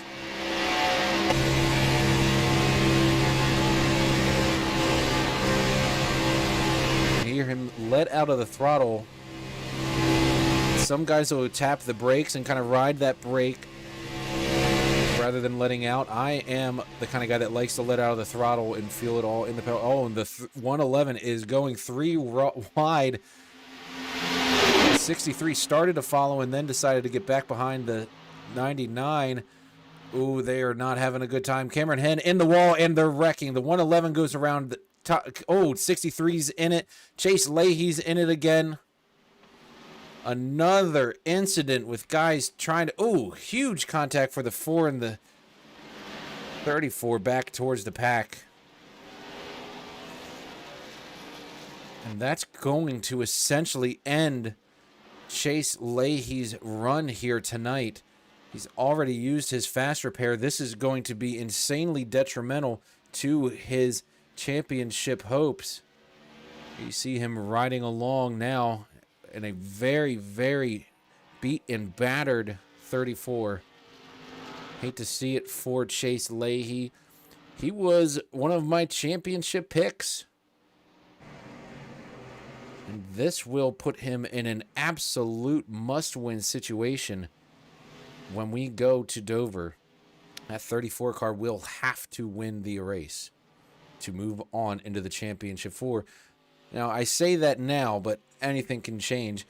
Let's say the 88 runs into a major issue. The 23 can't continue. Both of those cars currently in the top 10. Hell, you could even see Roger Diebold get into a significant contact late in this one.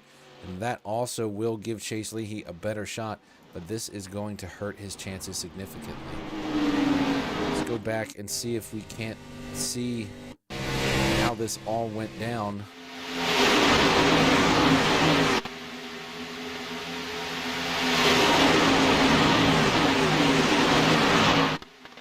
It does look like Caleb Roach did survive and get back into the top 10. We'll watch this replay and see if we can't see how he did it. Let's go wide.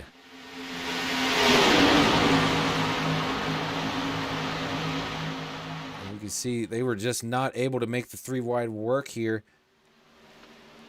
5's in it, the 99's in it. Look at Caleb Roach. Wow, amazing driving by the 9 to get through that incident. And then you see the 34 just get creamed by the 4. The Roach lives to tell the tale indeed. Let's go see exactly what he saw in his cockpit going out of turn number 4. You are riding along with Caleb through this. Let's watch his throttle and everything. Oh, he sees him wrecking. Look how long he stays on the throttle. I've made it through, Harry. I've made it through. I can't believe how long he stayed on the throttle heading into that incident.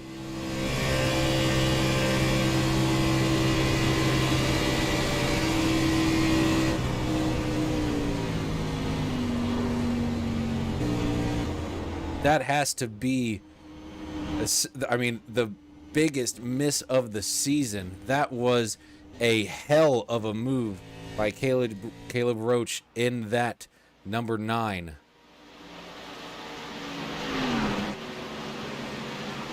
Great move running that breast cancer awareness scheme. Would love to know the organization on his number 9. Can't exactly make it out right now looking at the vehicle. Let's see if we can get it on.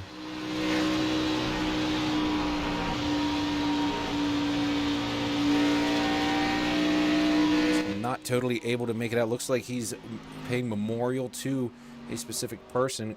Good for him, and thank you, Caleb, for joining us here tonight. And thank you for letting us ride along in what was an amazing save. by that number 9 and just making it through a significant wreck. Now he'll be restarting in the top 5. A lot of our other guys try and figure it out. The 34 has elected to stay out rather than serve time getting his car fixed.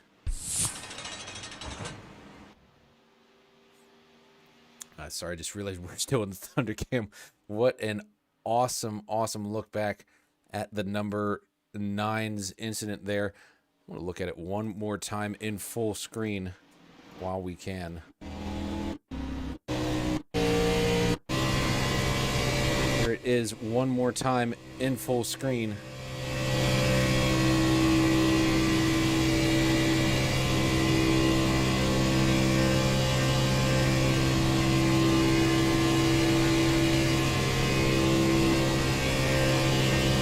How long he stays on the throttle here. In full Days of Thunder, Harry, I made it through fashion.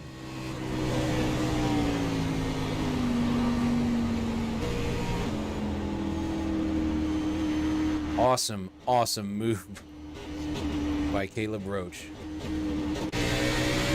Rejoin our leaders as the green flag waves and the Thunder rolls on here in stage number 3, the final stage of the DayTERROR 250.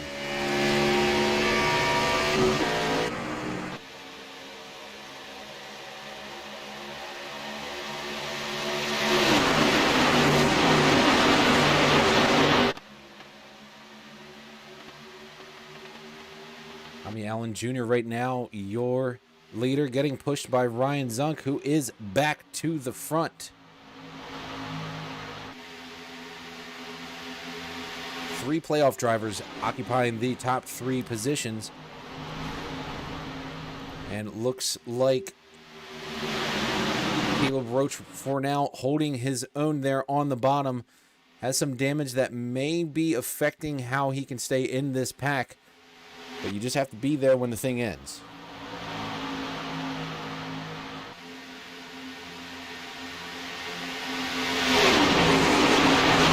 And it looks like caution has come out again.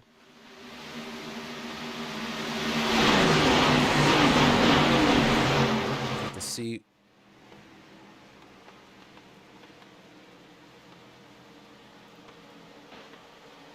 Checking now, looks like the 904 had an incident here on the restart with Reed Foley.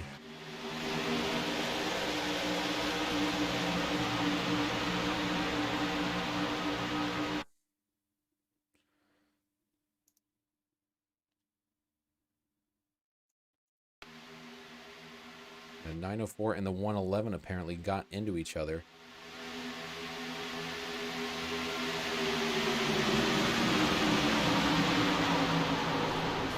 Oh, you can actually see the 63 going through the grass. 63 and the 55. Not sure how the 111 and the 904 get involved in this, but that's what the telemetry says. They may have made contact after that, but why the 63, unfortunately, in the grass? That is our commissioner and in-race reporter. A little busy tonight in-race reporting. He's trying to make it back through the field. Makes contact with David Burns in the 55, and him and Matt Cherry significant contact into the wall. These are a lot of our front runners. I would not want to be listening in on the team channels right now, so I don't think... ooh, good Lord. Yep. Yeah, you can see the frustration there with Clapper as he barreled it on in there.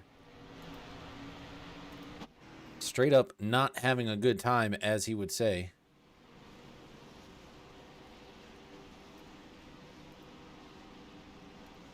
Back up our leaders as the 63 is on pit road.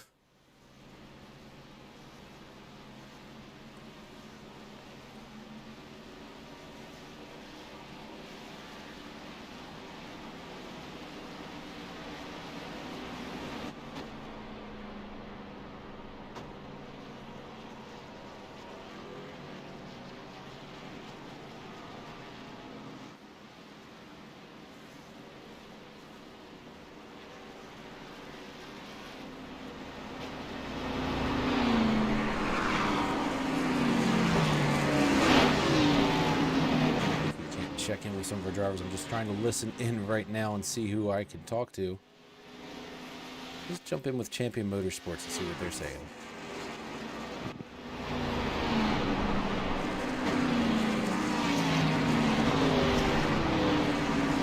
Not a whole lot right now. Well, as we look at the top 5 right now, you can see it is accompanied by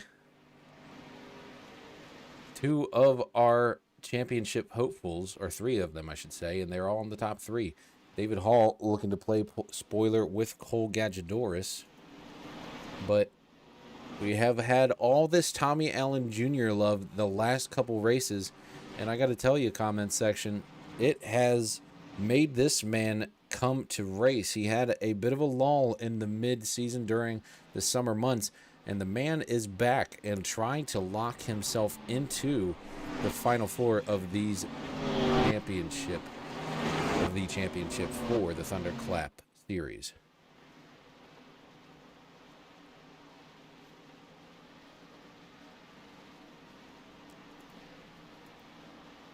All right, and we officially have got our first blocked bot on our Twitch stream. That must mean we're doing something good, as a fake account has been blocked for being too loud, because I'm pretty sure Caleb Roach can't drive and comment on Twitch at the same time. And if he can, let me know. I'll totally unblock him, but I'm pretty sure the court of public opinion in the comment section has decided that he is not the actual Caleb Roach. He is an imposter, and he is... See ya, dude. What the hell? Dude came in the wrong race chat. Am I right, people?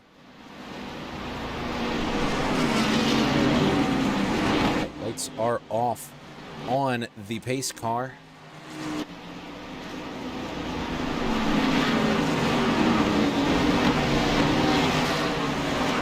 Let our telemetry heat back up. That's why you're seeing a bit of a glitch there. We're good now. Back up here.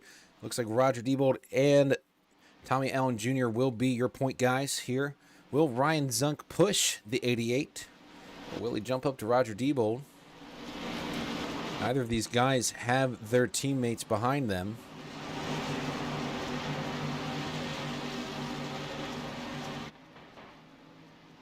All right, Roach Army strong in the comments section. I hope you all enjoy this restart. We are under 30 to go here.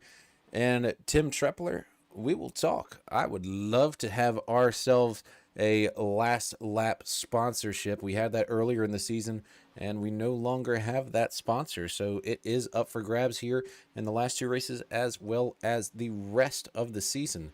So we will talk about that later, Tim. Thank you very much for your support, and we'll let the thunder roll as we ride along with Ryan Zunk.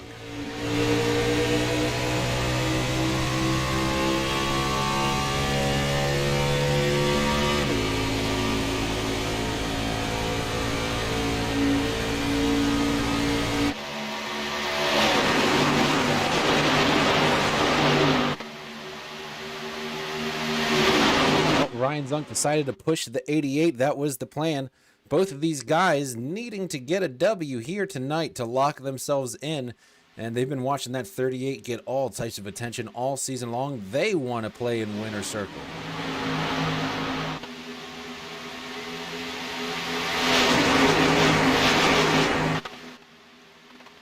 We got the 89 of Cole Gadgedoris. He's up there fighting for position as well with...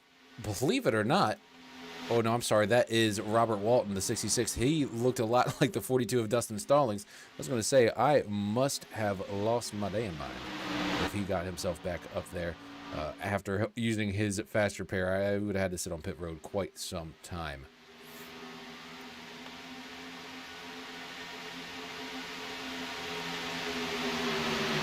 Matt Garrett, I haven't talked a lot about him, but he's sitting in the top 10 right now. And Tony Burleson in that Cameron Henn Designs Chevy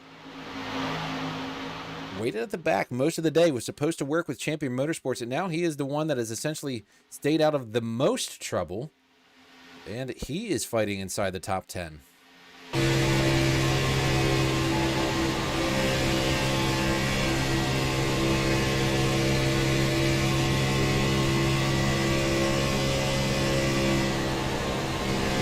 Hey, love hearing it, Tim. Yeah, dust that old rig off, and we'll see you over at Dover, Delaware. It's going to be a hell of an event. I'll actually be on track with you rather than being in the broadcast booth. It will be our commissioner in the broadcast booth next week as I make my triumphant return to the wheel since Vegas back in the middle of the summer. Not ran any events. I got married and had a lot of stuff going on, so I just kept myself here in the broadcast booth presenting all of this awesome content. And all of our video content is brought to you by RL Productions LLC, and that also is the company that I operate all of these broadcasts for you here tonight. This is a group of magnificent people. We've got Justin White in race control. We've got all of our admins, Roger Debo, Justin Clapper, Kyle Newkirk, and it is a hell of a good time here at Thunderclap, and really great to see just how competitive this racing is late in the season, and even more awesome to see how this comment section is lit up tonight. Thank you all for joining us. We are getting close to the end. Who will win it? Why don't you tell me in the comments, who is your pick to win the DayTERROR 250 here tonight? You can go ahead and just drop their name and number, and we'll see who's right at the end of this thing.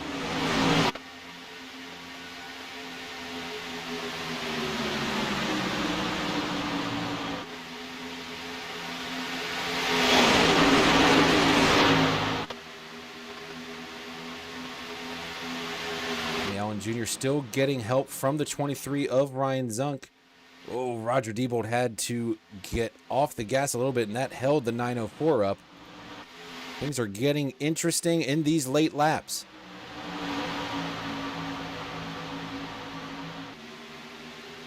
As they come off of 4, let's hear them go by quick. These are just Xfinity cars, but I was there in February earlier this year. These things are blistering pace, or not in February, I'm sorry. What the hell was that? That was August. Gosh, that's a long year. And these things get around this track fast. They feel like some of the older cars that we had in the early 2000s, just the way they go around this thing. And they're a hell of a lot of fun to watch in Thunderclap as well as in real life. And boy, Tommy Allen Jr. with the big block on the 38. Playoff drivers proving why they are racing for a championship.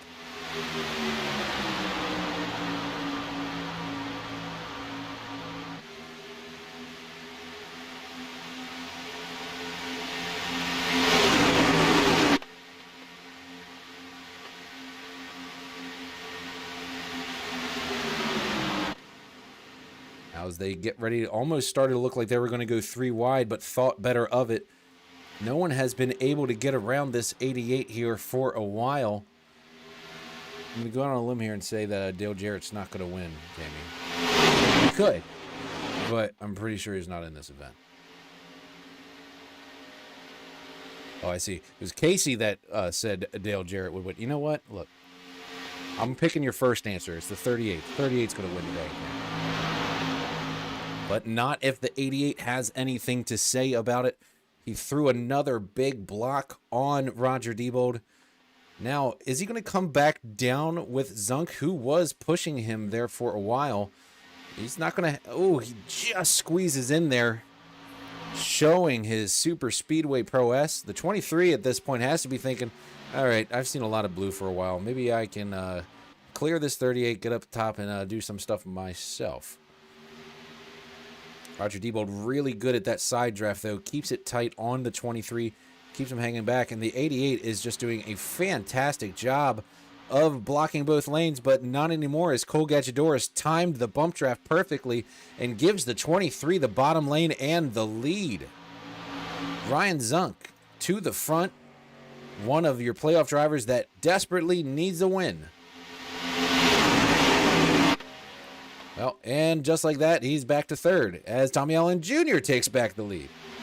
And Roger Diebold and him both clear him. I think Roger said, all right, I'm tired of it. Let's go. 3 of your championship 6 drivers making up the top 3 here. Working together or co-opetitioning, as Daryl would say.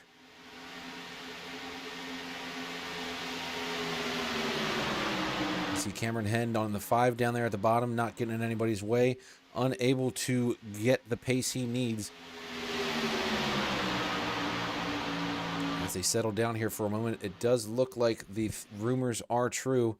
Caleb has ejected, or ejectocito-cuzzed, the race. Hate to see Caleb Roach back out, unfortunately. Did not have the car to continue as he had too many damage points. Unfortunate in his first start, but showed significant promise in being able to hang with these big boys.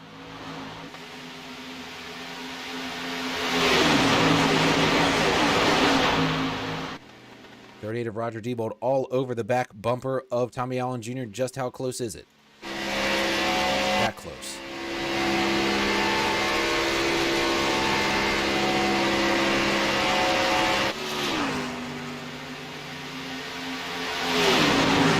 Laps to go here in the DayTERROR 250. It's going to be a good one, folks. Hang in there. 10 o'clock on the East Coast. We'll have this thing wrapped up, and you will be talking about the winner tomorrow morning at the water cooler and the coffee station.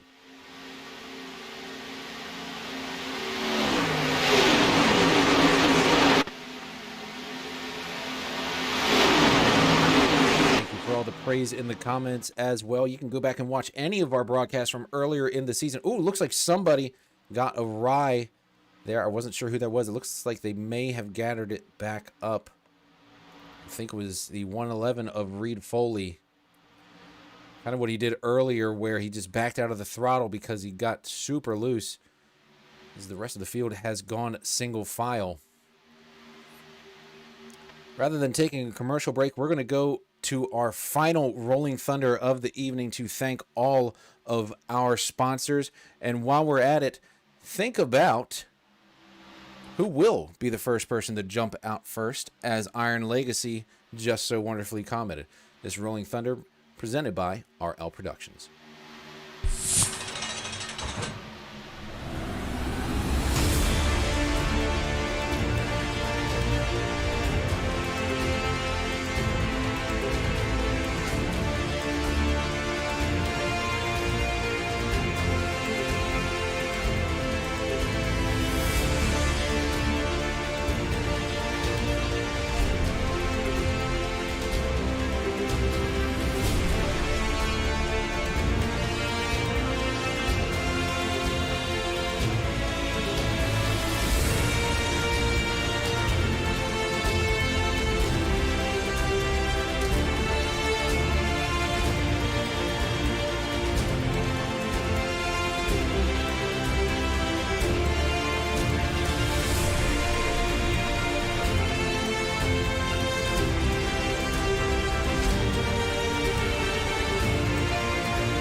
Hey, Bob Carr here with TLC Custom Lawn Sprinklers. I want to wish everybody a safe race during the Thunderclap Stock Car Invitational.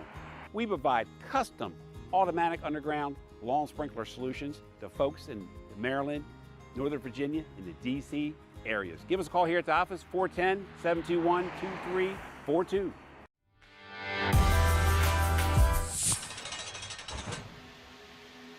Back live here at the Daytona Terror 250, and I was just communicating with our race control, trying to make sure I've got everything straight. We do have our top 3 playoff drivers right here. Well, not our top 3 playoff drivers, but 3 of our top playoff drivers right here. You've got Tyler Truex, Meyer in 12th, just laying back, waiting to see what can happen this evening. Chase Leahy is 1 lap down in the 34, and his chances are dwindling by the second. And for Tommy Allen Jr., it is his race to lose with Roger Diebold in tow. We had Iron Legacy ask who jumps out first, and I gotta say, I think whoever jumps out first is potentially going to be left in the dust, especially if it's a 38, because I don't think the 23 is going to go with him, knowing the wins at stake. I agree, Vukik. The 23 is trying some funny business, and I don't know if the 904 and the 23 have the repertoire that the 904 will go with him. But knowing that the 904 has not been in an event here in a while, he might take the bait and run with the 23. There may be some deals being made in Racer Chat right now as we speak. We're almost to 10 to go here, and it's going to be very important who your buddy is, because you're not going to be able to pass any of these cars alone. And it's interesting. You see it in real life, and you see it here tonight, where almost with between 20 and 10 to go, everything calms down. You think the business should ramp up right there. It calms down. They start making deals. Now it's, I mean, literally deal or no deal. Out there passing notes to each other's spotters, trying to figure out how they're going to make the move and who they're going to work with. And actually, you can see some people starting to work together in the back of the pack. I think Tyler Truex has told some of his guys it's time to go. Matter of fact, that group is going right now. And I think this is going to be what shakes it all up. Cole Gadjadoris is leading right now a group of Tyler Truex racing machines. And if they can link up and stay linked up, that's going to prove bad news for our playoff guys. So far, not able to get organized. 69 looks like he's trying to work with the 26. Now he jumps up with Robert Walton, and they're starting to scramble, knowing that it's essentially time to go. You see actually the 34 of Chase Leahy pulling down pit road. Sorry to see him have such a bad day. We always love having Chase Leahy in our Thundercam booth. But as we look, our top four, that single file line starting to pull away a bit.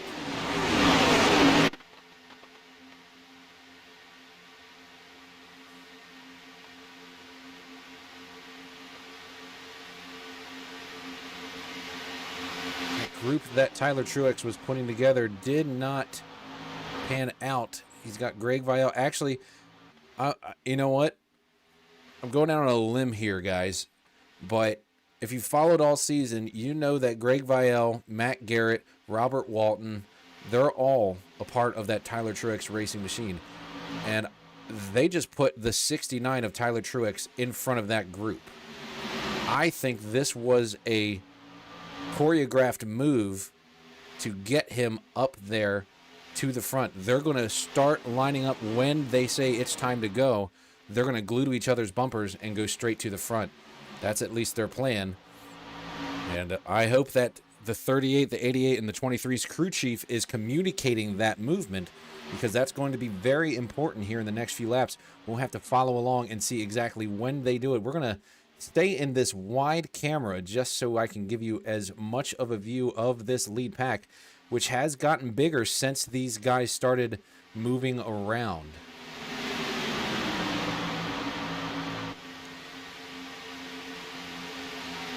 I'm sweating too, Vukik. This is actually insane. It is a fantastic race tonight. Thank you, Tammy. Thank you, Nixie, Vukik. Everybody, every single person that, I mean, there's so many of you to name. You guys have lit it up tonight. Great to see the comment section so alive and so well. This is every week, and we hope to see you next week and for our championship round. It is going to be just as exciting. The business only keeps ramping up more. And speaking of ramping up business, I don't know if you guys noticed, but since I started talking, all these cars just got a lot closer to each other. So Tyler Truex trying to start looking, almost seeing, I think that was a test there. If you saw the way he looked, that was essentially a test. He was seeing if he dives out, who up front automatically is waiting for it. He's just kind of ducking his nose out there, seeing who wants to do it, laying back in a way, and they're all going to start compressing as they go. Ooh, the 99 makes contact in the back. Settle down, guys. 99 to 55 of David Burns make contact. Settle down now. Join our leaders. Let's see what he sees off the back bumper. Yep, Just a terrifying 38 ready to make a move when necessary.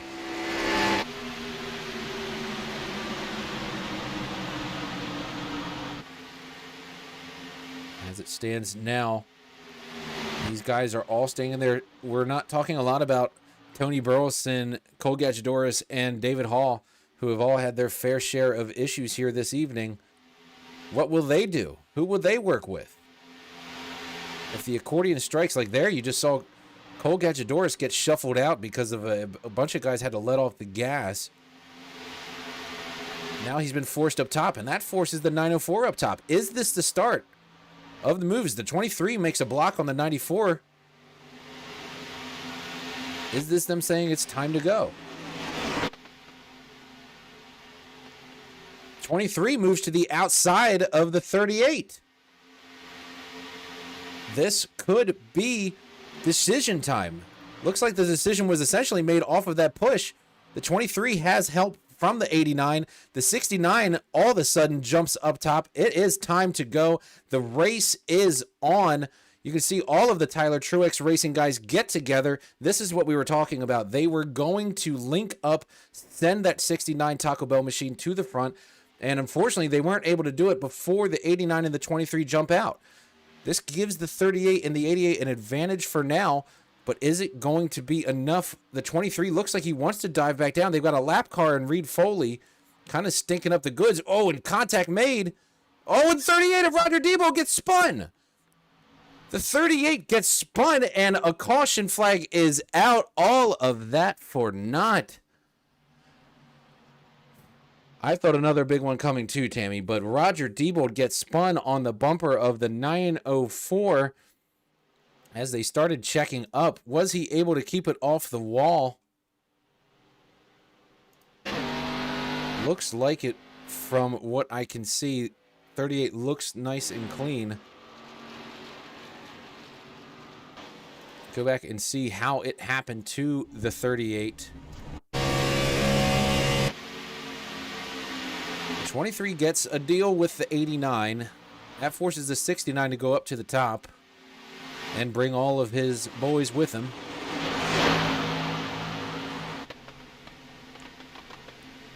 And it looks like when the 904 and the 38 just try to get linked back up, the 904 hooks the 38, not knowing that he was that close. Wow, fantastic save there by Roger. Hold on a minute. Let's look back at the thing. I mean, he did look like he did a pirouette.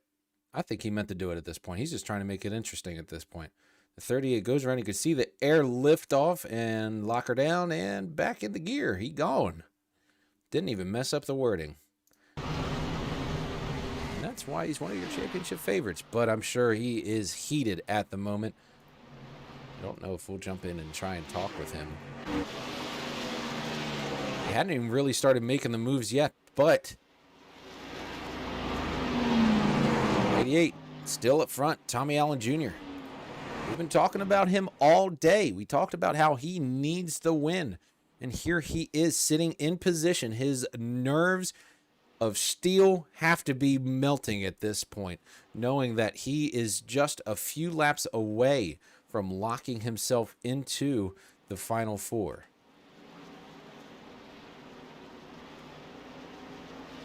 I do agree that the lap car did get in the way in that position. That was Reed Foley, and he's a very fast super speedway driver, so I'm sure he's frustrated that he is not up there mixing it up with the rest of the boys. And I'd say that's probably why he didn't do the greatest job of getting out of the way of the other guys in the lead cars. But they were side by side, and there wasn't a lot of room to be had there on the track anyway.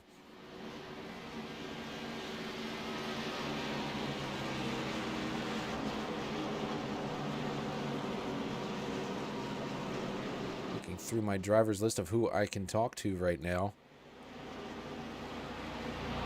See if we can't bring old Steve Lachinsky in the 99 in. I'm not going to bother Tommy Allen while he's sitting in the front before to go. I'm just going to tell you that right now. He says, 88 does not feel pressure. He creates pressure. I like it.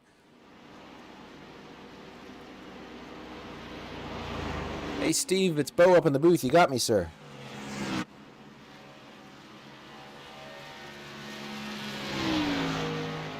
Hey, Steve, it's Bo up in the booth. You got me, sir? Yeah, I got you.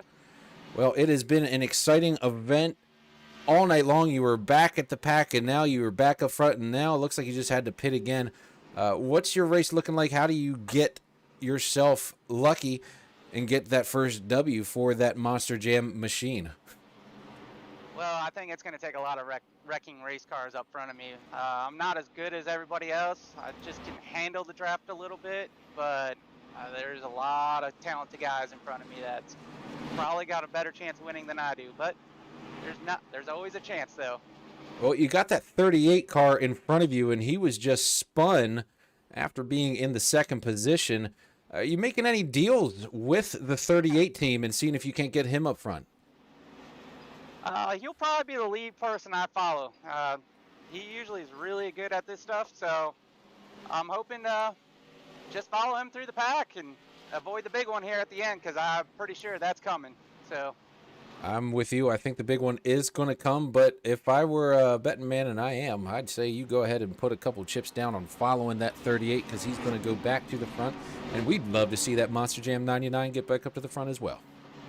I appreciate it. Everybody grab their popcorn and some sodas, because it's about to get wild.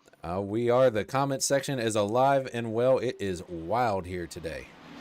Good luck, sir. Thank you, sir.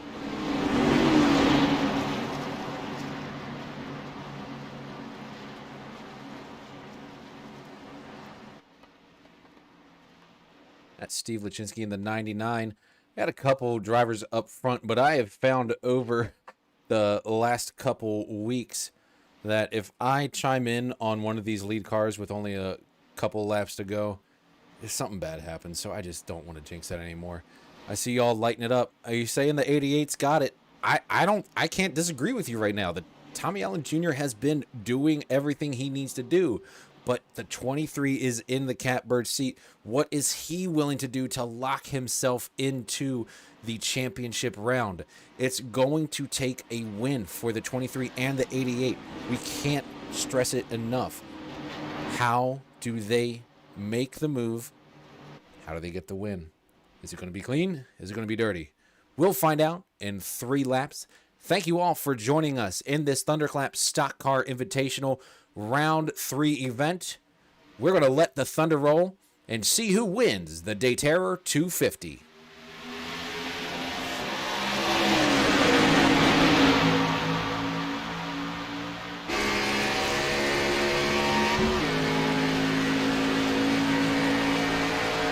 Huge bump by the 23 to the 88.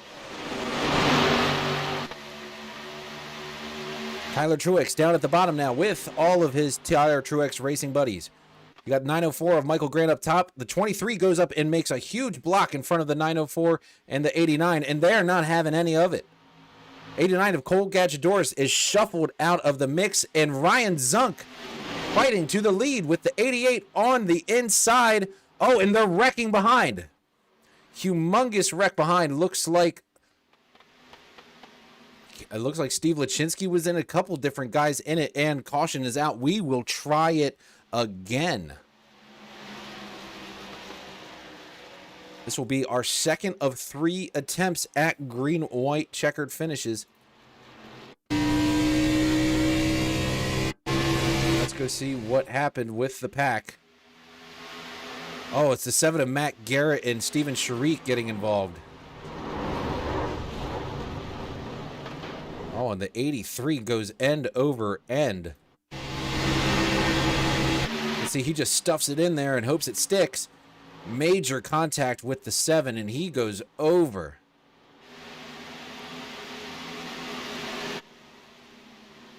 Take one more look at half speed. You see, he is all the way back at the end of this pack, but that gives him such free air. You're right, Tammy. You said it was coming, and here it is.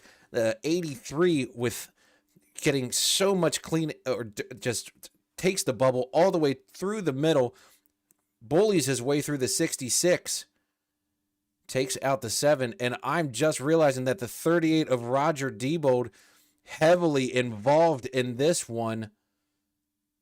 Sent to the back of the pack, and now the 38 is going to have to use his fast repair.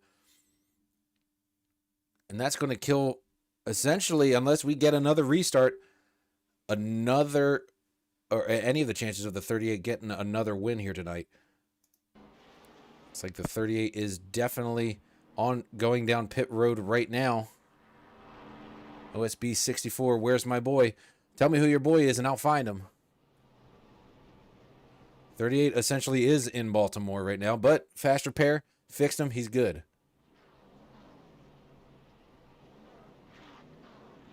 Caleb Roach, glad to hear your name for the first time, and I can guarantee it won't be the last time we hear your name, son. Well, if the 88 is your boy, OSB, you're having a good day. He is P1 as it stands even after that incident. 38 Roger Diebold, our number 2 guy in the points. He had to use his fast repair there, so he's going to have to go through the field to get back up and have a chance. After all that, Ryan Zunk takes the lead for a brief moment. Somehow Tyler Truex gets around him. And I'm saying it again, 3 of the 6 playoff championship potential drivers in the top 3. This is just a different 3. This is the first time the entire race Tyler Truex has been up front, and he is now sitting in the catbird seat in second position. He doesn't have a repertoire with the 88. They have not worked together all day. What does he do? Does he work with the 23? Does he hop out and hope that his Tyler Truex racing guys are there for him? What does he do in this scenario? He can get in on points. He does not need the victory at this event specifically. The 23 and the 88, they have nothing to lose. They're looking for the win and nothing else. And this could be the place that they do it. And the 69 might want to watch out with that kind of gutsy reaction around them.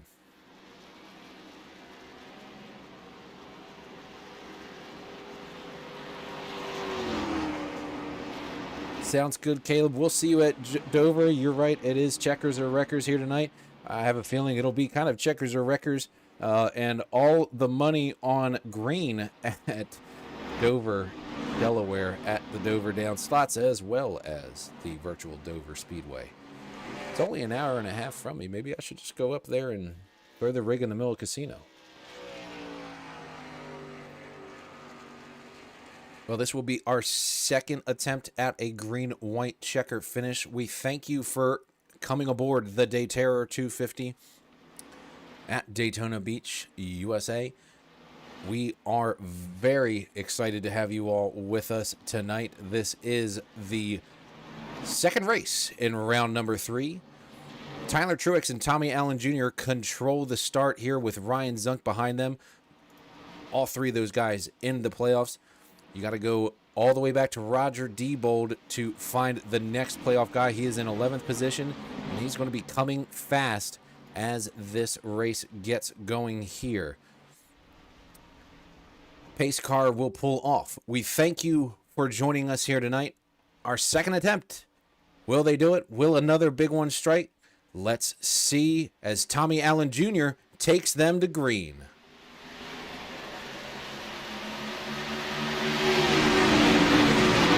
Tommy Allen Jr. just blew them away on the restart and clears them. It looks like he changed lanes before the restart goes. I cannot confirm or deny if that's a rule of ours. With him getting that big jump, though, it actually hurts him as now Tyler Truex and the 23 move right past him. Tommy Allen Jr. for the first time. Oh, and the 23 jumps out now. Oh, this is going to be big. They're 3 wide entering turns 3 and 4. Tyler Truex and Ryan Zunk, they make it stick as they come off of turn 4. Ryan Zunk, your leader. Tyler Truex pushing. Tyler Truex does not have a lot of help. The 89 of Cole Gadjador behind him. Tommy Allen Jr. has been shuffled out after leading so many laps here earlier on.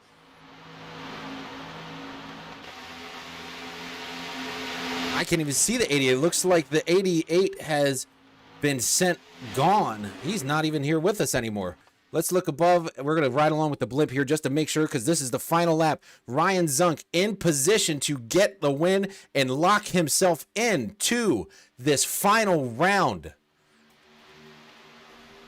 Oh, and they're wrecking in the back. You see Reed Foley goes around. Cole Gadget-Doris goes around, and they're flipping in the back. It's Ryan Zunk. Does he have enough speed? Can he beat Tyler Truex as they come to the line? It's going to be a championship ticket for Ryan Zunk. He is moving on and locking himself into the Final Four with his first victory of the season at Daytona International Speedway for the DayTERROR 250.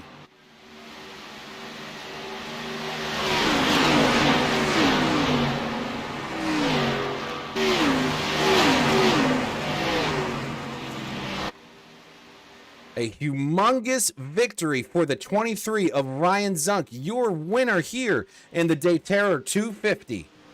First win of the season. He has locked himself in after being one of the lowest cars in the points.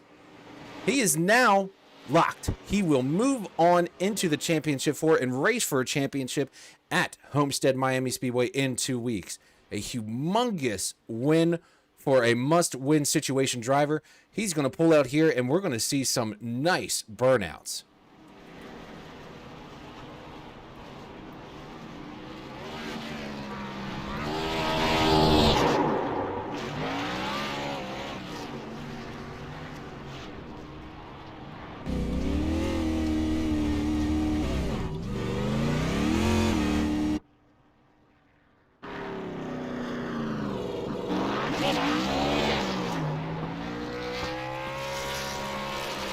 RL Productions congratulates the 23 of Ryan Zunk on the victory and the championship lock.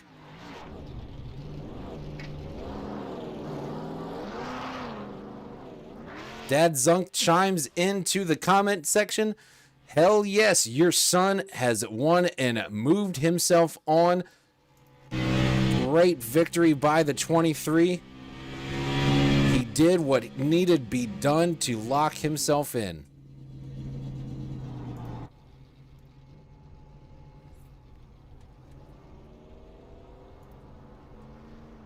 And as we start getting for our post-race show, we will get our top 3 drivers into the broadcast booth.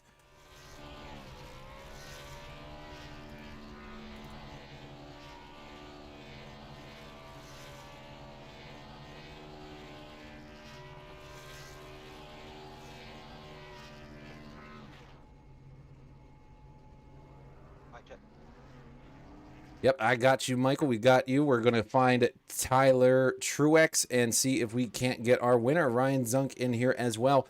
While I have you here, Michael Grant, driver of the 904, you finished P3 here tonight. What did it take to get you in that 904 after being out for quite some time, getting into that third place podium finish? What was it like out there? Yeah, it was a little wild. I hung out in the back all night.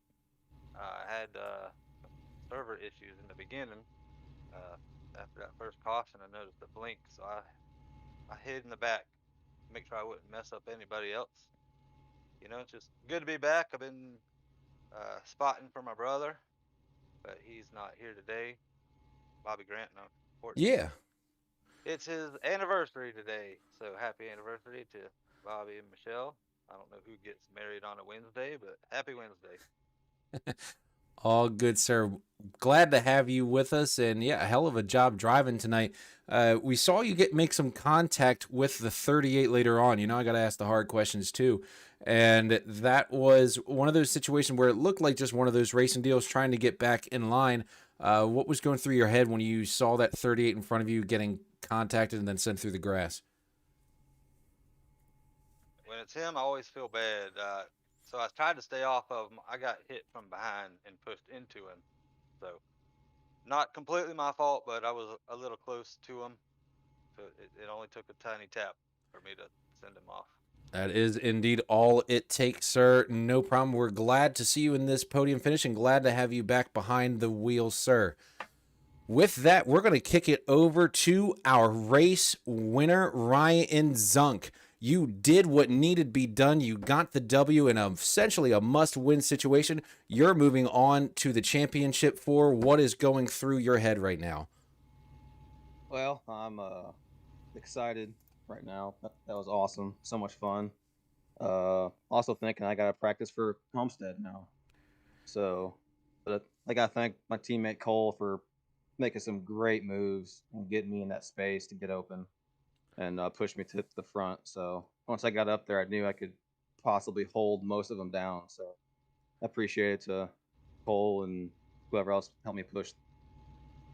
Yes, certainly. Cole Gadjadores was working with you the entire event, and it was nice to watch you guys work together during those final laps. We actually have Dad Zunk here in the chats. He has been pushing you on in these last few waves, and he is excited to see you burn it down. He's losing his mind back at home. Awesome to see you both in there. Anything you got to shout out to your family as you are victorious here and moving on to the final championship round? Man, that's awesome. Just they always tune in and they always ask how I do, and I'm glad that I could finally put one off for them and freaking come home first. It was a beautiful sight to see. We're looking back at it now as the 89 of Cole Gadjadores push you. I want to pivot real quick over to Cole Gadjadores. Cole, do you have me, sir? Can you hear me?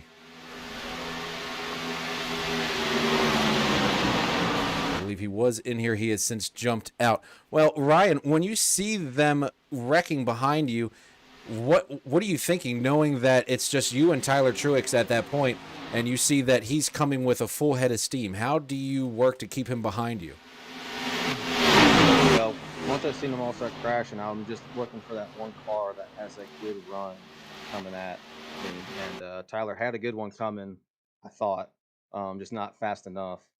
But it was a good feeling coming out on a 4 with no one else in front of me. So it's pretty cool. Yeah, no, it was awesome to watch. We're so excited for you. I was pulling for you all race long. Congratulations on the win. Well-deserved and well-fought win. We will see you at Dover next week, and most importantly, we'll see you race for a championship in Homestead, Miami Speedway in just 2 weeks. So get that practice going. Heck yeah, we'll do. Appreciate it, man. That was fun. Yes, sir. Thank you. And we will wrap out our top 3 interviews tonight. We've got Tyler Truex in here now, who comes away P2 after silently riding through the field all night but staying out of trouble. Was where he needed to be at the end of the race, but unfortunately came up just a car length short. Tyler Truex, you here with me, sir? Yes, sir. Well, you avoided that big one off of turn number 4. We're looking back at it now. You essentially drove under 2 flipping cars. No big deal, right? How did you avoid that incident, and how close was it from your cockpit? Yeah, I thought I was pretty much in that one for sure. I just held my line, just hoped for the best. Well, it looked fantastic. What was your strategy going into this race? Because it looked like it worked out if your strategy was to play hide and seek with everybody. Yeah, it was the same strategy that we played with in the other Speedway races, just kind of ride around in the back with a couple of the teammates. We rode around and just stayed out of trouble, pit all them on all them pit stops just to stay in the back and ride around. Tommy Allen stayed up front to try and get stage points and stuff for trying to advance to the next round, but unfortunately it didn't go his way there at that last restart. It kind of sucks. It was kind of my fault. I told him to choose the top and just fall in line in front of me, and then I was going to push him, try and get him locked in to the final 4, and then me and Roger race it out for the final spot essentially. But I mean, just didn't work out. I kind of told him to go. I didn't even think about the crossing the line too early rule, so I'll take some of the blame on that on Tommy. I feel bad, so that one's on me. But other than that, it was a good run for all of us. We were all top 6 there at the end, all 5 of us. So it's definitely a good run up to the end. We were all there racing for it, so can't ask for much more than that. No, for sure. It was entertaining for all of us here. We hate seeing it for Tommy Allen Jr. We did get confirmation that it was a restart violation, cutting down. We talked about it when we saw it happen and needed confirmation on the roll. Hate seeing it. Tommy Allen did such an amazing job tonight, and we will talk more on that here shortly. And I want to set all of our drivers free here while we're sitting here. Got a few minutes left in our broadcast. Thank you to Michael Grant, Tyler Truex for joining us, and especially thank you and congratulations to Ryan Zunk for winning the DayTERROR 250 and locking himself in. He'll race for a championship with these other guys, and it's going to be exciting to watch here in 2 weeks. All right, and as we pivot over, I would love to go over just exactly what happened with the 88 of Tommy Allen Jr. on the restart. We're actually looking at it now, and per the rule book, before before you pass the start finish line, you are not allowed to jump down. There was a coordination that was supposed to take place with the 69, like Tyler said, and unfortunately it was a bit early for the 88. And I know that the 88 Army in the comment sections hates to see it. It's an unfortunate incident. I hate to see it because I would have loved to see what the 88 could have done this race. But it will be the 23 of Ryan Zunk racing on for a championship. At this time, ladies and gentlemen, we are going to say goodnight to all of you beautiful people that hung out with us here in the comment section all evening long. We appreciate your support. We look forward to having you back next week. All of my top commenters, you guys rock. You made it a lot of fun tonight. We'll see you at Dover. We'll see you at Homestead. And like Vukik said, that's Daytona, baby. What are you going to do? It's hell of a, it's so exciting. Can't wait to see you all again for the TLC Incorporated Holiday Lighting Showdown in Dover, Delaware next week. For Justin Clapper, our in-race reporter and lead commissioner, Justin White, our race control, our winner, Ryan Zunk, Tyler Truex, and Michael Grant, our full podium. I'm Bo Condon. Thank you all for joining us. I'll see you next time, and let the thunder roll.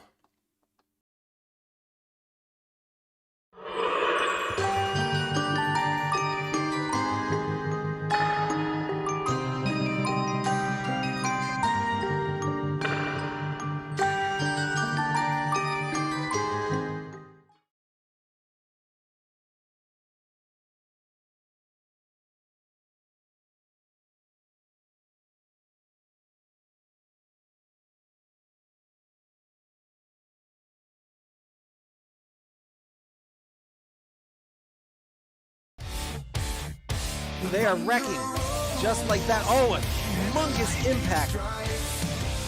Just like that, we have ourselves some drama on hand. Things are heating up. Got forward for the lead. I think Roger got it. I think Roger got the win. Is in the air. He is Dogecoin to the moon. And that's the kind of racing you get in Thunderclap.